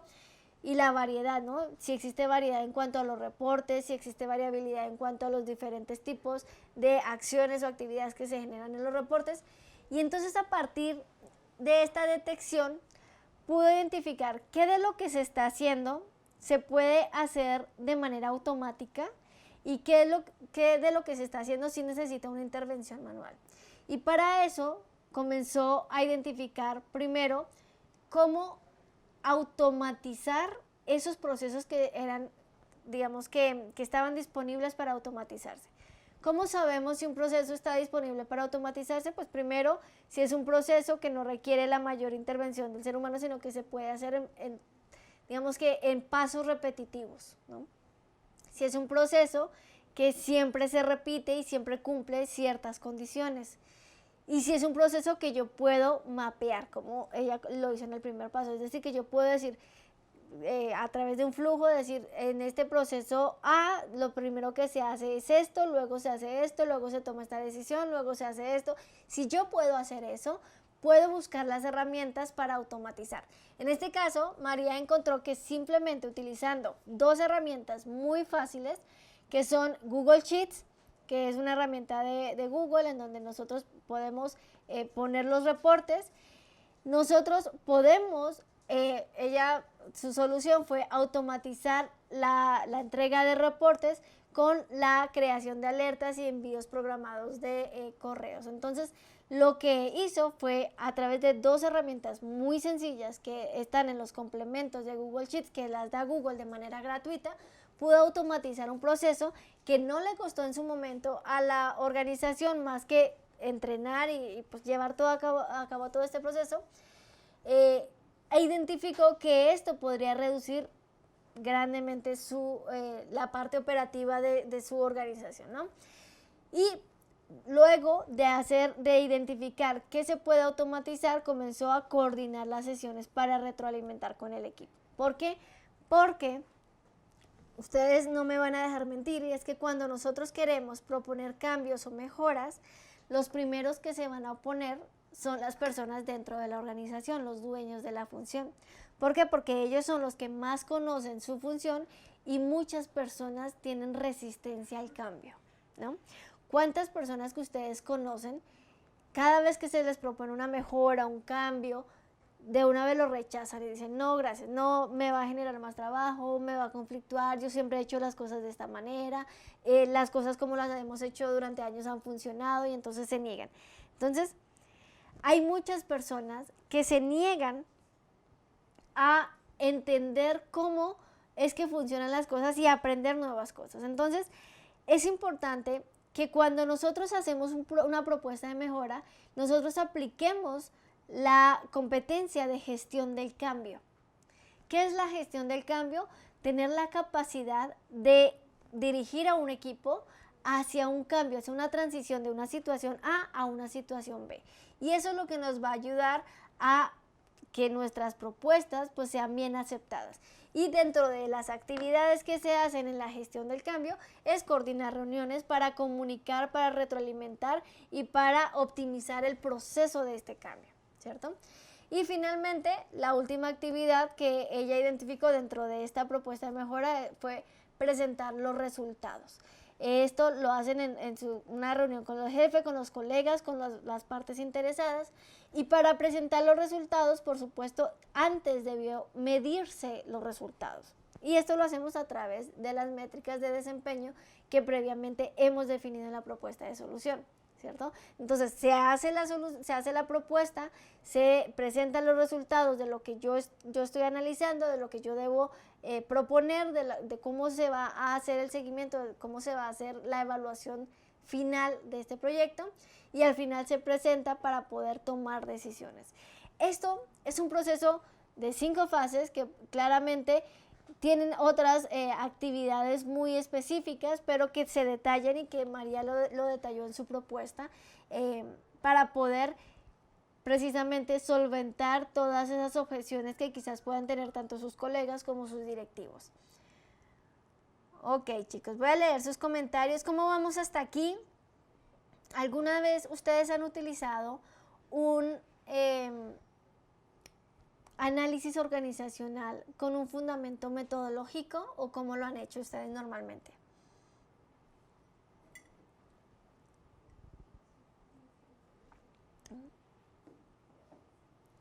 Dice Gisela, problematizar es identificar los problemas, exponerlos a investigar su origen e investigar sobre su forma de solucionar los problemas y exponer nuestra posible solución. Problematizar.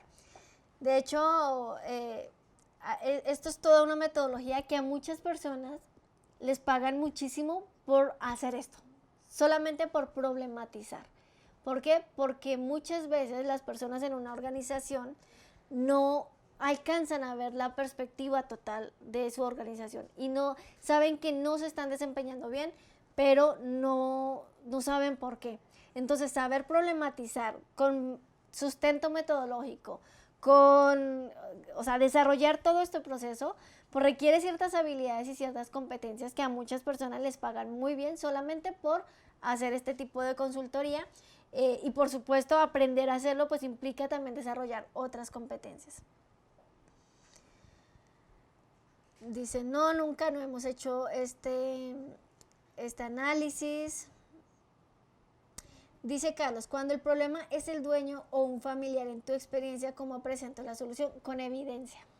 Lo mejor que puede pasar cuando a una persona, digamos, que es el dueño o un familiar, se debe presentar evidencia. ¿Cuál es la evidencia? Los datos, el desempeño.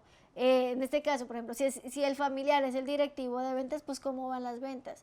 Si el familiar es el directivo de la empresa, pues cómo se han tomado las decisiones en los últimos, 3 años y cómo han funcionado en los últimos 3 meses y qué tanto han funcionado, cuál ha sido la trayectoria de esas decisiones. Entonces, por eso es súper importante recolectar datos. Por eso, lo primero que debemos hacer es definir un objetivo y recolectar datos, porque no significa que nosotros vamos a suponer o presentar algo que nosotros creemos que es, sino que lo vamos a presentar con evidencia.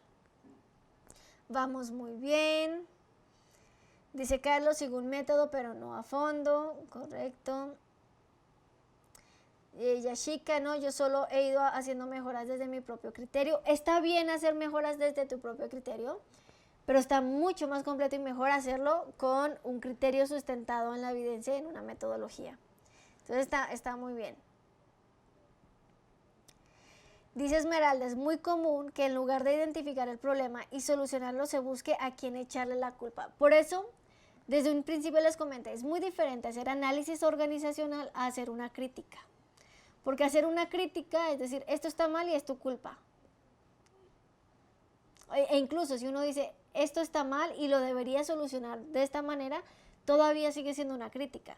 Un análisis organizacional busca todas las fuentes, todas las evidencias a través de una metodología, presenta un informe, lo presenta de manera clara, da un cronograma con metodología, con recursos, con evidencia, y ahí sí da un diagnóstico. Entonces, no es lo que yo crea, es lo que está pasando. Hay cosas que son hechos y otras que son opiniones, y en el caso que nosotros hacemos el análisis organizacional, buscamos basarnos en los hechos. Preveo una automatización, solamente tengo el conocimiento, realmente yo no sabía esta situación, dice Mariana. No, caballero, ese proceso está basado en algún estándar del conocer. Sí, de hecho, este proceso lo basamos en el estándar, en uno de los estándares que es el estándar de consultoría general, el 249, pero además lo basamos también en estándares de investigación académica, de metodología de la investigación, en estándar, o sea, en el caso del análisis organizacional lo basamos en diferentes estándares nacionales e internacionales, pero lo contemplamos todo porque es precisamente es donde nosotros vamos a generar la evidencia para demostrar que tenemos estas competencias. Muy entendible, estoy creando de una vez la perspectiva del siguiente step en mis asignaciones. Excelente. A ver.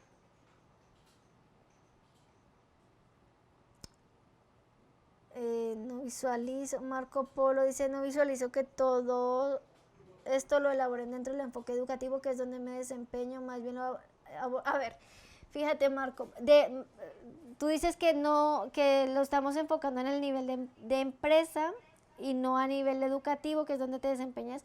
De hecho, las instituciones educativas son empresas. O sea, ¿estás de acuerdo que cualquier universidad, cualquier instituto de investigación, pues son empresas, se manejan como empresas? Entonces, este mismo análisis organizacional lo podemos desempeñar en cualquier área o institución en la que nos desempeñemos. Ok, chicos, vamos a continuar. ¿Cuál fue el resultado inmediato de este análisis que hizo María?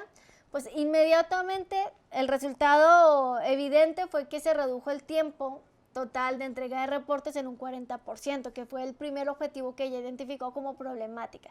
Ella identificó que la entrega de reportes era lo que estaba afectando la toma de decisiones en la organización, en otras áreas, y a través de la evaluación del seguimiento de esa mejora que ella propuso, se redujo el 40% del tiempo.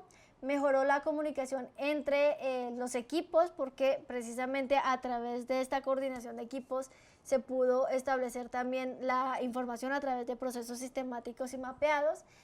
Y en este caso, su jefe le reconoció públicamente su iniciativa en una junta mensual. Pero estamos de acuerdo que el reconocimiento pues no es lo único que buscamos, aunque sí es muy útil, no es lo único que buscamos, ¿verdad?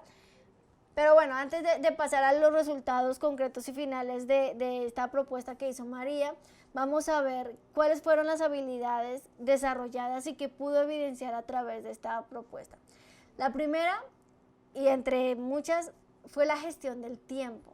¿Por qué? La gestión del tiempo implica organizar su tiempo propio, pero también el tiempo de equipo, para optimizar el tiempo y los procesos de trabajo, optimizar los tiempos para reuniones, los tiempos para poder desarrollar ciertas actividades, y esto lo evidenció claramente a través de este proyecto, ¿no?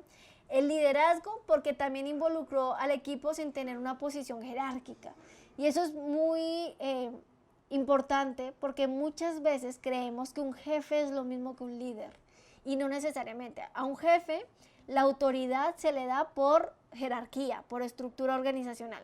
A un líder la autoridad se la da su propio desempeño, la capacidad que tiene de inspirar a otros, la capacidad que tiene de dirigir a otros y de incentivar a otros. En este caso, María demostró que a través de una iniciativa que no necesariamente ella era la líder de su cargo o la líder de su área, ella pudo gestionar el proyecto con sus colegas y pudo liderar un trabajo en equipo sin necesariamente tener el nivel jerárquico en ese cargo. Entonces, se demostró que tenía liderazgo, también demostró pensamiento crítico, y es que yo les comentaba que en el análisis organizacional, cuando nosotros recolectamos datos, recolectamos información, debemos identificar problemas, identificar datos, pero analizarlos e interpretarlos, ¿cierto? Y esto solamente se hace teniendo pensamiento crítico, teniendo un pensamiento divergente. Y esto nos ayuda, el pensamiento crítico, a no caer en sesgos cognitivos, en sesgos que de pronto nos lleven a tomar malas decisiones, ¿no? Entonces, también el pensamiento crítico está muy relacionado con la competencia o la habilidad de toma de decisiones. Y por supuesto otra habilidad es la gestión de proyectos, ¿no? ¿Qué es la gestión de proyectos? Es tener la capacidad de identificar un objetivo, de establecer una serie de actividades, un cronograma, un seguimiento, y de hacer que las personas y los equipos se organicen, se coordinen para poder tener un resultado esperado. Y eso implica planificar, ejecutar y medir, ¿cierto? Para perfeccionar, por supuesto. Entonces, la gestión de proyectos pues implica estas diferentes competencias que hemos visto. Y por supuesto la comunicación asertiva. Hay un estudio reciente de Manpower que dice que la comunicación es la habilidad más demandada en el mercado laboral actualmente. Porque yo debo tener una capacidad de comunicación tan buena que me ayude a transmitir las ideas de manera clara y que me ayude a que las personas puedan coincidir con estas ideas y pueda yo de cierta manera persuadir a las personas para que se cumplan ciertos objetivos. En este caso, ella desarrolló esta habilidad a través de todo el proceso que tuvo que hacer para poder gestionar, comunicar y planear también la presentación de su proyecto y posteriormente generar y gestionar esa retroalimentación. Estas son solamente algunas habilidades que les pongo como ejemplo, pero por supuesto que cuando nosotros hacemos un análisis organizacional y nos involucramos con el proyecto, con identificar situaciones, con encontrar mejoras, o sea, ya el simple hecho de ser proactivos y empezar a gestionar este tipo de proyectos, ya nos van desarrollando ciertas habilidades que al momento de presentarlas pues se van a ver evidenciadas, ¿ok?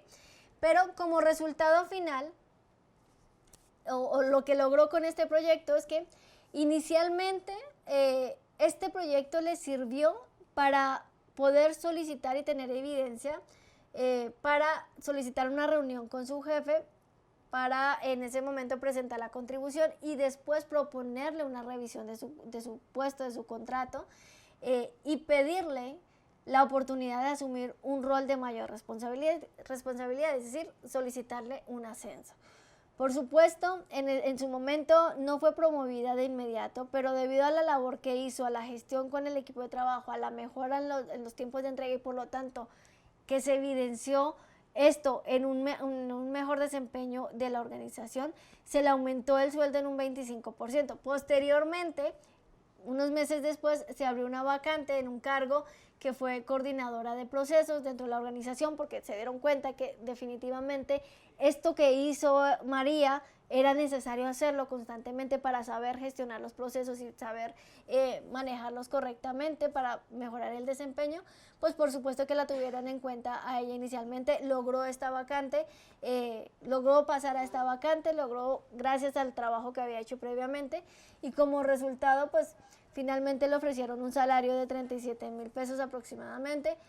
Esto le ayudó a triplicar su salario, le ayudó a mejorar sus expectativas y por supuesto la experiencia, el aprendizaje que tuvo con su propuesta, la experiencia que tuvo con presentar esto ante, incluso el hablar en público, incluso trabajar en equipo con los compañeros, presentar la propuesta, recibir retroalimentación, mejorarla, todo este proceso metodológico le ayudó a demostrar las competencias que había desarrollado previamente. Y por supuesto esto se ve en algo tangible como su salario, como su calidad de vida e incluso con su propia satisfacción personal, porque el hecho de tener un rol de mayor responsabilidad se pudo demostrar a ella misma que podía tener un mayor potencial para desempeñarse en cualquier función que ella estuviera dispuesta a capacitarse para hacerlo, ¿no? Y bueno, esto ya para finalizar me gustaría terminar con esta frase que es: no se trata de esperar a que te den la oportunidad, sino que se trata de demostrar que ya estás lista o listo para el siguiente nivel.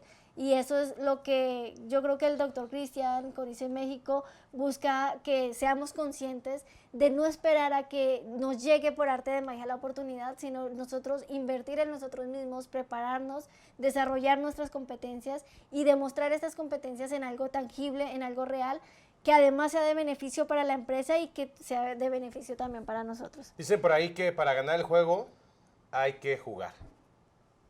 El juego. Yo creo que un punto muy interesante, porque lo estaba leyendo ahorita en el chat, Leslie, es que las personas asuman la responsabilidad individual de poder detonar su propio crecimiento. ¿Por qué? Porque hay dos actitudes laboralmente. La persona pasiva que está esperando que le suceda todo, que el entorno sea justo, que el jefe sea justo, que la actividad económica genere para pagarle más, casi que lleguen y que llegue su jefe y le diga, ¿sabes qué? Tienes 30 años en la empresa y por estar aquí 30 años haciendo todos los días lo mismo, te vamos a duplicar el sueldo. Yo sé que esto puede sonar bastante fuerte para muchas personas que llevan mucho tiempo ganando lo mismo y que ellos logran identificar méritos que en su juicio deberían, y posiblemente así lo sea, detonar esta oportunidad. La realidad no es así.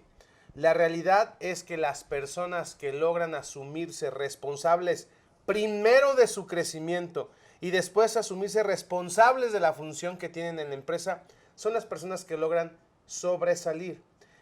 ¿Cuál es la realidad? Que la mayoría de personas no están en ese mindset, no están en ese enfoque. La mayoría de las personas están sufriendo día a día un trabajo en donde no se reconocen, donde no lo disfrutan, que les quita su vida para vivirla con su familia y que ni siquiera les provee de el ingreso económico suficiente para vivir en paz y en tranquilidad. Y algo importante también ahí es que muchas veces vivimos, cuando estamos en ese estado, vivimos en frustración. Y la frustración se da primero porque sabemos que estamos incómodos con la situación, que debemos hacer algo, pero no lo hacemos. Sí, y a ver, vamos a abrir un debate aquí, muchachos, en el chat. A ver, ¿cuántos de ustedes ahorita, con lo que hemos visto, y mañana viene la mesa de negociación y vamos a simular cómo María llega a pedir un nuevo trabajo, cómo negocia, cómo se presenta, cómo se le hace la entrevista de admisión? Pero a ver, ¿cuántos ahorita pueden identificar si su actual actividad profesional, en su actual empleo, si su empleo tiene las condiciones para brindarles mejores oportunidades? Esa es una pregunta fuerte, dura, porque si tú estás buscando crecer económicamente, profesionalmente, capacitarte, invertir en un plan de carrera profesional, lo primero que debes de identificar es si en donde estás en este momento existen condiciones de crecimiento. Pero en un análisis organizacional, no en un análisis perceptivo de tu juicio. ¿Cómo puedes identificar? Número 1, la empresa en donde estás actualmente tiene un enfoque al crecimiento o es una empresa que tiene años estancada en su misma operación y su misma facturación. Mucha gente ni siquiera sabe cuánto la empresa donde trabaja vende. Y no sabe si es ¿por qué va a determinar mucho esto? Porque mira, si tú estás en una empresa con un enfoque al crecimiento, ya sea una MIPYME, una pequeña, una mediana empresa, pero la empresa está buscando crecer, entonces la empresa está buscando talento que desarrollar. Y ese talento puede ser tú y ese talento va a tener las mejores condiciones para crecer. Pero si tú estás en una empresa que no está buscando crecer, que está buscando estabilizarse, o que incluso es una empresa en declive y que aparte es una empresa familiar, en donde los puestos claves no los van a soltar porque es parte de la infraestructura familiar, pues entonces es una manera también de identificar que es una empresa en donde difícilmente vas a poder desarrollar crecimiento. Ahora, no con esto les estamos diciendo que cometan un suicidio financiero y vayan y renuncien. No, el plan de carrera profesional y el plan de mejora que tú vas a intentar implementar, porque ahorita les voy a ir a preguntar cuántos de ustedes han intentado hacer otro indicativo de que no estás en la empresa correcta, es cuando tú quieres ir a hacer una propuesta de mejora. Y se bloquean. Y se bloquea, truenas el sistema, o te bloquea tu jefe, o simple y sencillamente no te hacen caso, porque no les interesa mejorar. ¿A cuánto les ha pasado esto? Pónganos ahí en el chat, ¿cuántos han intentado ser proactivos? ¿Cuántos han intentado hacerlo? Pero tal vez lo que tienes que identificar es que dentro de tu plan de carrera profesional, en pocos meses, tienes que ser valiente y plantear ir a buscar nuevos horizontes. Y yo sé que hay muchísima gente, le da muchísimo miedo a esa opción. Pero créeme que con un plan de carrera profesional bien estructurado, tú puedes generar las evidencias para ir a competir a mejores puestos de trabajo, mejor pagados de entrada, con mejores condiciones laborales y sobre todo una empresa que te permita, una empresa que esté buscando crecer y que esté buscando talento para desarrollarlo y crecer junto con sus colaboradores. Claro que existen esas empresas y son las empresas rentables y productivas que sostienen la economía nacional, muchachos. Solo que muchas veces pensamos que todas las empresas son iguales. No, hay empresas muy exitosas, hay empresas muy comprometidas con su cultura laboral, con su plan de desarrollo profesional para sus colaboradores, con los beneficios, con A ver, aquí mismo, bueno, ya estamos identificando gente que está dentro de una empresa con pocas proyecciones de crecimiento y con pocas condiciones, pero también debe de haber aquí personas que trabajan en una muy buena empresa y también saben que dentro de esa empresa, si se plantean esos objetivos, también pueden crecer en esa empresa, duplicar y triplicar su salario. Hay aquí alguien que esté en una empresa donde sabes que dentro de tu empresa existe la oportunidad de crecimiento y que sí depende de tu responsabilidad desarrollar un plan de carrera para mejorar, pónganos ahí en el Zoom, por favor. Sí, mira, mientras que te contestan, hay algunos que dicen, bueno, por ejemplo, si yo quiero ser independiente, si yo ahorita estoy desempleada, es que son diferentes situaciones. Por ejemplo, si tú quieres ser independiente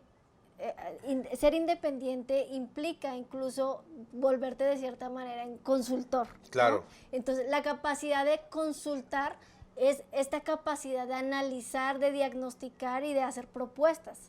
Entonces, sí, o sea, todas estas habilidades que hablábamos ahorita, el liderazgo, la comunicación, la gestión del tiempo, la gestión del cambio, pues son necesarias en cualquier actividad empresarial a la que te dediques, ¿no?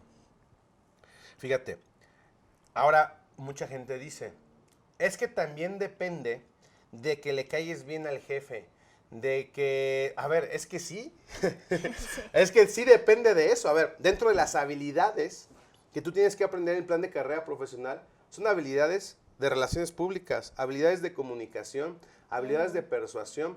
Por supuesto que la persona que tiene la capacidad de generar empatía y persuasión y amistad con las personas tomadoras de decisiones, claro que van a tener una ventaja competitiva al momento de competir. Entonces, tenemos dos opciones, o pelearnos con la realidad y la injusticia de la vida, o asumir la responsabilidad de nuestra propia carrera profesional Dejar de esperar que las cosas nos sucedan y hacer que sucedan. Y eso es parte de la conciencia que estamos hoy hablándoles en esta sesión, ¿no es así, Leslie?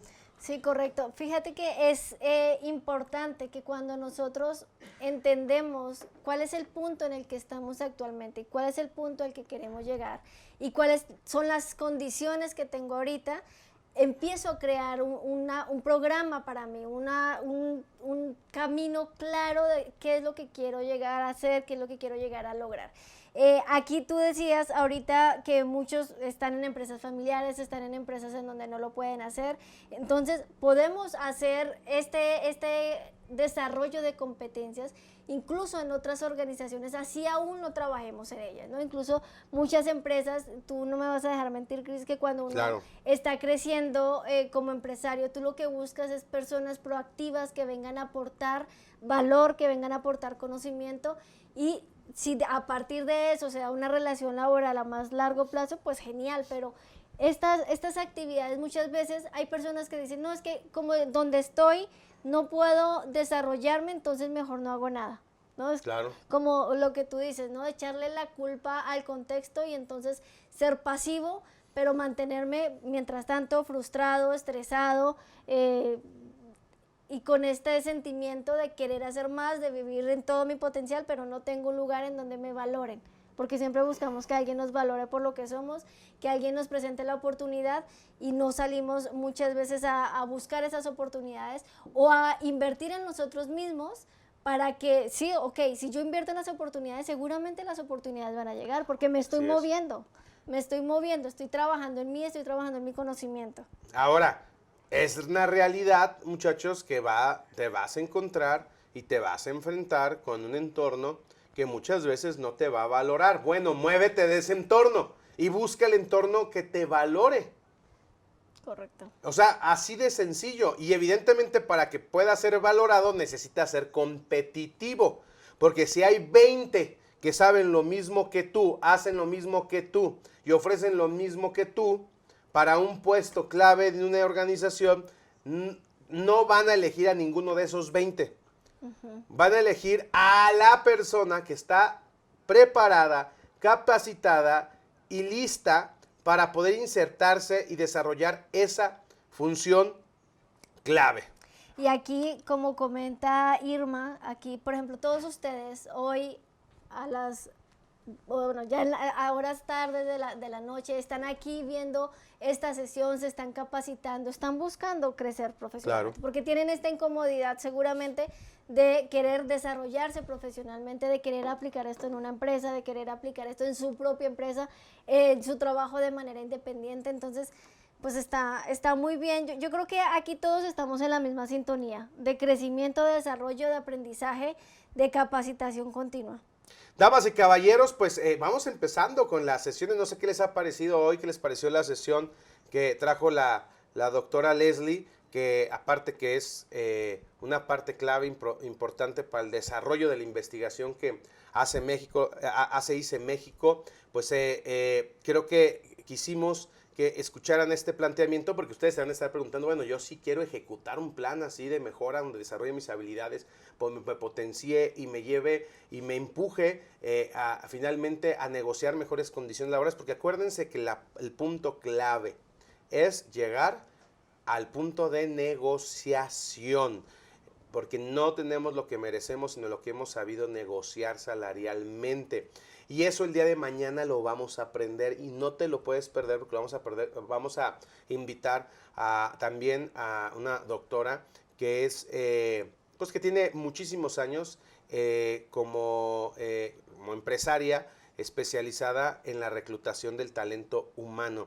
Y vamos a hablar y vamos a simular pues estos procesos de negociación en donde una persona llega a pedir un ascenso o una persona llega a una entrevista de trabajo, y vamos a ver a través de ejemplos de cómo no se debe de hacer y cómo se debe de hacer cuando se está temporado y se tiene un plan de carrera profesional. Así que no se lo pueden perder mañana. Y a ver, muchachos, vamos a tener solamente el día de mañana a las 12 del día para terminar y ejecutar su prueba Peakson. Si no han hecho su prueba Peakson, en verdad que se lo van a perder, porque en la clase número 4 vamos a hacer análisis de sus pruebas Peakson y les voy a enseñar a usar el análisis a través de inteligencia artificial. Tienen hasta mañana para ingresar a su prueba Peakson con el link que les llegó el día de ayer en su correo electrónico. Y también si tienes algún problema, pídela a tu consultor vocacional, que ahí están apareciendo en pantalla, que están levantando la mano, que están platicando con... ¿Cuántos de ustedes, a ver, pónganme en el chat, están en contacto con su asesor vocacional, con su consultor vocacional por WhatsApp y les está dando seguimiento? Ahí están todas las personas que están en contacto. Si tú no estás en contacto, tienes que ir a buscar a tu WhatsApp, tienes que ir a buscar a tu correo, te han estado contactando y va a ser súper importante para que ustedes tengan una atención personalizada durante este programa. También el día de hoy, ahorita vamos a liberar el link para que vayan a llenar un formulario y también van a tener acceso a su prueba de nivel de inglés. ¿Cuántos quieren hacer su test de nivel de inglés con Open English? Un diagnóstico totalmente gratuito. ¿Cuánto les interesa hacerlo? Pues también hoy vamos a liberar, terminando su formulario, les va a llegar su acceso a su prueba de Open English, porque mañana quiero que lleguemos con estas dos pruebas y podamos entrar a la clase de negociación laboral, que es en verdad la clase de todas estas 5 sesiones.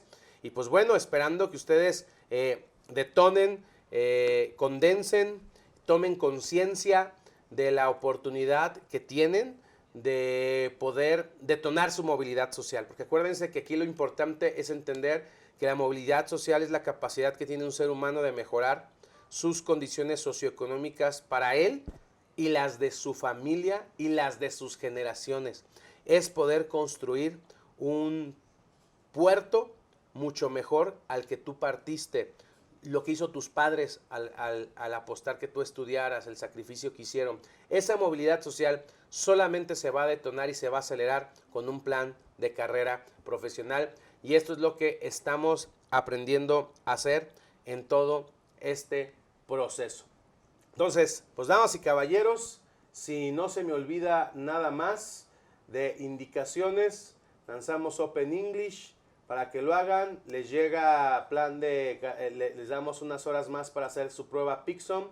Mañana clase y simulación de negociación laboral. Nos vemos a las 7 p.m. Mi querida Leslie, muchísimas gracias por estar con nosotros. Como siempre, un placer estar aquí con ustedes y pues aprovechen esta oportunidad. Realmente estas pruebas no son gratis, o sea, no son gratis, las financia ICE México. Para ustedes, para que todos ustedes aprovechen e identifiquen sus habilidades y qué es lo que tienen que empezar a mejorar. Muchísimas gracias por la invitación y gracias por esta sesión tan productiva. En este momento están liberando entonces el link del formulario del día de hoy que les permite confirmar su asistencia y tener acceso a la prueba de Open English, que es la herramienta y el regalo que les queremos dar, a este acceso para que sigamos diagnosticando nuestras habilidades, porque acuérdense que el paso número 1 para poder diseñar nuestro plan de carrera profesional es encontrar un para qué, que es el propósito. El paso número 2 es identificar dónde estamos, identificar en dónde queremos estar. El paso número 3 es crear una ruta que nos prepare y acorte la brecha de distancia que tenemos relación lo que hoy somos con lo que queremos ser.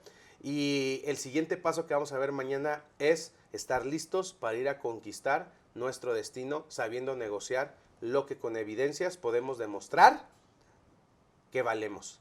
Y eso lo vamos a ver el día de mañana. Están poniendo el link ahí en el Zoom, por favor. ¿Listo? Ya está el link ahí. Si quieren, quiten el chat para dejarlo fijo ahí. Los dejamos con el siguiente video mientras van a llenar su formulario. Pónganse en contacto y estén en contacto con sus consultores y nos vemos mañana en punto de las 7 p.m. en nuestra tercera sesión. Muchas gracias y hasta la próxima. Hasta la próxima.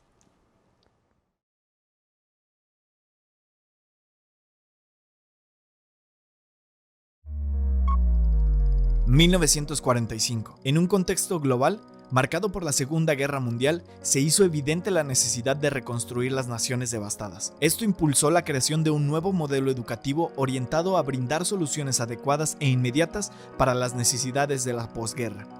Así nació la educación por competencias, un enfoque basado en 3 pilares fundamentales: saber, saber hacer y saber ser.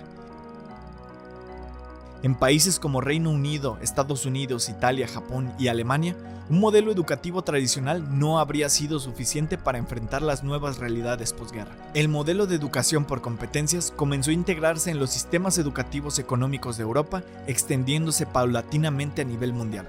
1995. Este enfoque educativo llegó a México, influenciado por el Tratado de Libre Comercio, y se estableció el Consejo Nacional de Normalización y Certificación de Competencias Laborales, CONOCER, aunque el verdadero impulso y desarrollo de este modelo en México ocurrió en 2014. 2014. En este año se fundó ICE México, con una visión clara: transformar la educación del país. ICE México se estableció como una institución educativa dedicada a desarrollar el capital humano en México, promoviendo un cambio significativo a través de la educación y difundiendo el Sistema Nacional de Competencias.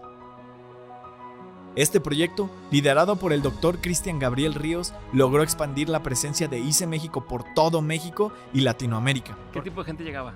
O sea, ¿que eran maestros en qué o educadores de qué tipo? Llegaban personas mucho profesionista, que tenía las ganas de enseñar, de capacitar, porque le habían puesto a capacitar dentro de su empresa, lo habían puesto y decía, no manches, esto me encanta. A ver, todos sabemos que los que capacitamos un día lo que nos gusta es estar así. La certificación en impartición de cursos, porque empecé con impartición de cursos, pero después vendí consultoría, servicio al cliente y otras competencias. Okay. Pero la de impartición de cursos sigue siendo la misma que te ofrezco hoy a ti. Okay. ¿No te gustaría dar cursos desde la responsabilidad, la credibilidad y la coherencia? No, sí, pero certificado. ¿Y eso a qué te va a llevar? ¿A vender mejor o qué? Ok, perfecto. Hoy vamos a hablar del problema de la educación tradicional. ¿Cuál es la educación que de verdad te puede ayudar a ganar más dinero y dónde buscarla, dónde encontrarla? Según el INEGI en México, los trabajadores certificados ganan en promedio 30% más que aquellos que no tienen la certificación. ¿A qué nos referimos con una certificación? Porque a veces las personas piensan que es, voy a ir por un papel que va a decir algo. No, mira, las certificaciones nacieron precisamente del Plan Marshall de Estados Unidos después de la Segunda Guerra Mundial. De ahí nace el término de certificación. Cuando se ubican las funciones claves y prioritarias para el desarrollo de las industrias, de los individuos, de las organizaciones, se estandarizan lo que un individuo debe de saber hacer y saber ser en una función específica. Entonces se crea un estándar.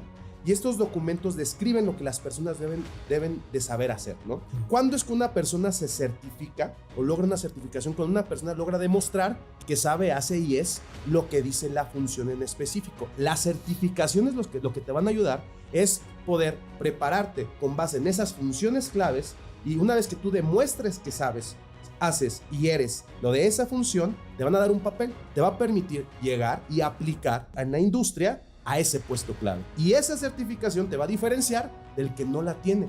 Por más que tenga grados académicos, por más que tengas maestrías, por más que tengas doctorados, si no sabes demostrar que sabes hacer una función bajo un estándar de calidad, no te van a dar el puesto. A ver, entonces, negociación laboral. ¿Esa dices que es una fundamental para este segmento de pobreza emergente para tener el mayor retorno que otras?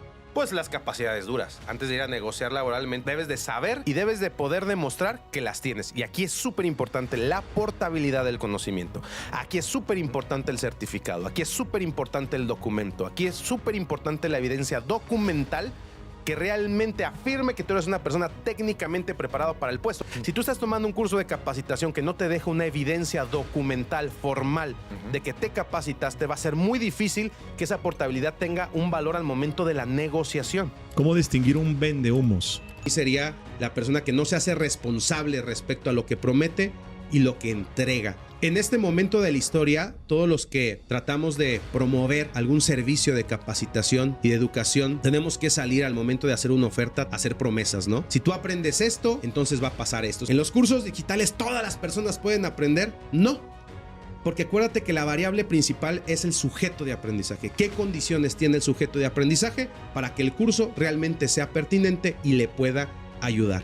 ¿Cómo distinguir si un curso digital es bueno antes de comprarlo? Bien sencillo, al finalizar el programa van a evaluar mi aprendizaje o no. Esa es la primera pregunta. Aparte, cuestiona quién va a ser el maestro. Ok. Porque no todo el que sabe enseñar. No todo el que enseña sabe, y no todo el que enseña y sabe sigue aprendiendo, mi querido Jorge. Gracias a su liderazgo, visión, motivación e innovación, la tecnología y digitalización han sido clave para llevar las competencias a todos los rincones del país. Durante los años 2015 y 2017 fuimos galardonados como el centro evaluador con mayor emisión de certificados, impactando a miles de profesionistas. 2019, el Gobierno de México, reconociendo nuestro trabajo destacado en el ámbito educativo, nos invitó a elevar nuestra figura de centro evaluador a organismo certificador. Esto nos otorgó la facultad de acreditar, incubar y lanzar nuevas empresas para la certificación de competencias laborales en más de 30 sectores productivos del país.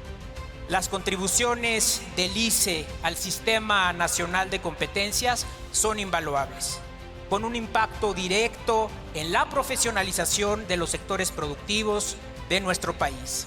ICE México ostenta uno de los récords históricos de emisión de certificados. 3 de cada 10 certificados emitidos por los principales organismos certificadores llevan el sello y la calidad de este instituto. Desde entonces, ICE México ha incubado y desarrollado más de 3.500 empresas, impactando a más de 2,5 millones de estudiantes en toda la República Mexicana y Latinoamérica.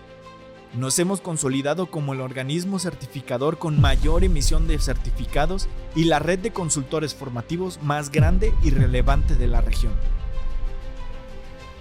Y no les quiero platicar del proyecto que tuvimos nosotros de 1000 consultores para Guanajuato. Y bueno, aquí mi gran amigo Marco nos hizo favor de presentarnos a Cristian y una servidora y dijo, creo que pueden hacer algo importante. A los 7 meses estábamos dando los certificados de estos 1000 consultores para Guanajuato. Y a mí me quedaba muy clara cuál era la ganancia que tenía la universidad en este proyecto. Íbamos a certificar y acreditar en un estándar de competencia a 1000 de nuestros alumnos. Entonces nosotros estábamos ganando, pero yo le decía, Cristian, no entiendo tú qué ganas. Y Cristian me dijo, yo gano la satisfacción de poder ayudar a mi país y a mi estado en un momento crítico para formar a estos 1000 consultores y que vayan y generen soluciones en las empresas.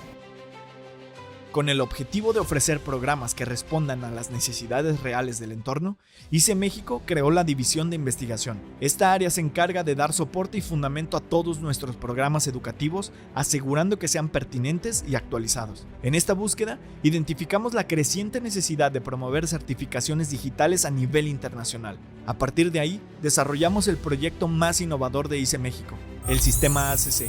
El sistema automatizado para la comercialización de certificaciones digitales desarrollado en colaboración con la marca internacional Microsoft. Este programa único tiene como objetivo capacitar al talento humano de México y asegurar un plan de desarrollo profesional promoviendo una verdadera movilidad laboral y económica. Fruto de investigaciones exhaustivas, publicamos el libro El futuro de la educación superior en México, una recopilación de las necesidades, oportunidades y tendencias desde el norte hasta el sur del país. Gracias a esta publicación, ICE México fue invitado al Senado de la República para exponer los resultados de la investigación y proponer regulaciones educativas formales que impacten a la población educativa del país. Y es por eso que hoy nos acompaña el doctor Cristian Gabriel Ríos. Tú acabas de presentar el libro, ayer estuviste en el Senado. A ver, plantéanos. El grupo de investigadores lo que planteamos es prácticamente un indicador irrefutable, que es la movilidad social. Es decir, movilidad social es la capacidad de morir en mejores condiciones socioeconómicas que con las que naciste. El impacto de esta investigación nos ha llevado a aparecer en los medios de comunicación más importantes de México, obteniendo galardones internacionales destacados en medios digitales. Además, ICE México se ha comprometido a crear nuevas publicaciones que orienten a aquellos dedicados a la capacitación formal, aprovechando las oportunidades generadas por el nearshoring. Por ello, desarrollamos la investigación Perspectivas de la regulación y exigencia de los estándares de competencia laboral en México, así como el manual Capacitador Experto, una guía clara y concisa basada en las mejores prácticas y normas internacionales para formar capacitadores con impacto. 2023. En nuestro esfuerzo por mantener un compromiso con la calidad de la educación, implementamos con éxito el Sistema de Gestión de Calidad ISO 9001-2015. No solo buscamos generar la red de centros educativos más amplia, sino también la más efectiva y de mayor calidad en Latinoamérica. Esta empresa es una empresa pujante, donde hay un compromiso y un liderazgo que trasciende no nada más en lo local, sino en lo nacional e en lo internacional. Esta certificación simboliza el fruto de la dedicación de una década de trabajo y el compromiso incansable de la organización con la calidad y la mejora continua. La calidad es más que una meta, es una cultura que hemos inculcado en cada aspecto de nuestro trabajo en ICE México. Este logro es una prueba de ello. Hoy ICE México atiende a cientos de miles de alumnos en todo México y América Latina a través de sus más de 3,000 centros de evaluación. Los estándares de competencia laboral son hoy el eslabón entre el capital humano de México y el enorme fenómeno del nearshoring. Este fenómeno que está relocalizando a cientos de empresas en México, hoy somos producto de nuestro producto. ICE México ha invitado a millones de mexicanos y mexicanas comprometidos con la educación de unirse a esta red de consultores formativos, promoviendo, compartiendo programas de alto valor que sumen a las habilidades de profesionistas y empresas. Nuestro modelo educativo es formal, innovador y se basa en estándares de competencia nacionales e internacionales fortalecidos por medios tecnológicos. Estamos comprometidos con todos los profesionistas del país, creando espacios digitales en los que puedan desarrollar habilidades claves que les permitan mejorar las condiciones actuales, aprovechando las oportunidades del tan cambiante mercado. Estamos comprometidos con todos los mexicanos que legítimamente tienen el deseo de superarse y crear un mejor futuro para ellos y su entorno. Somos ICE México.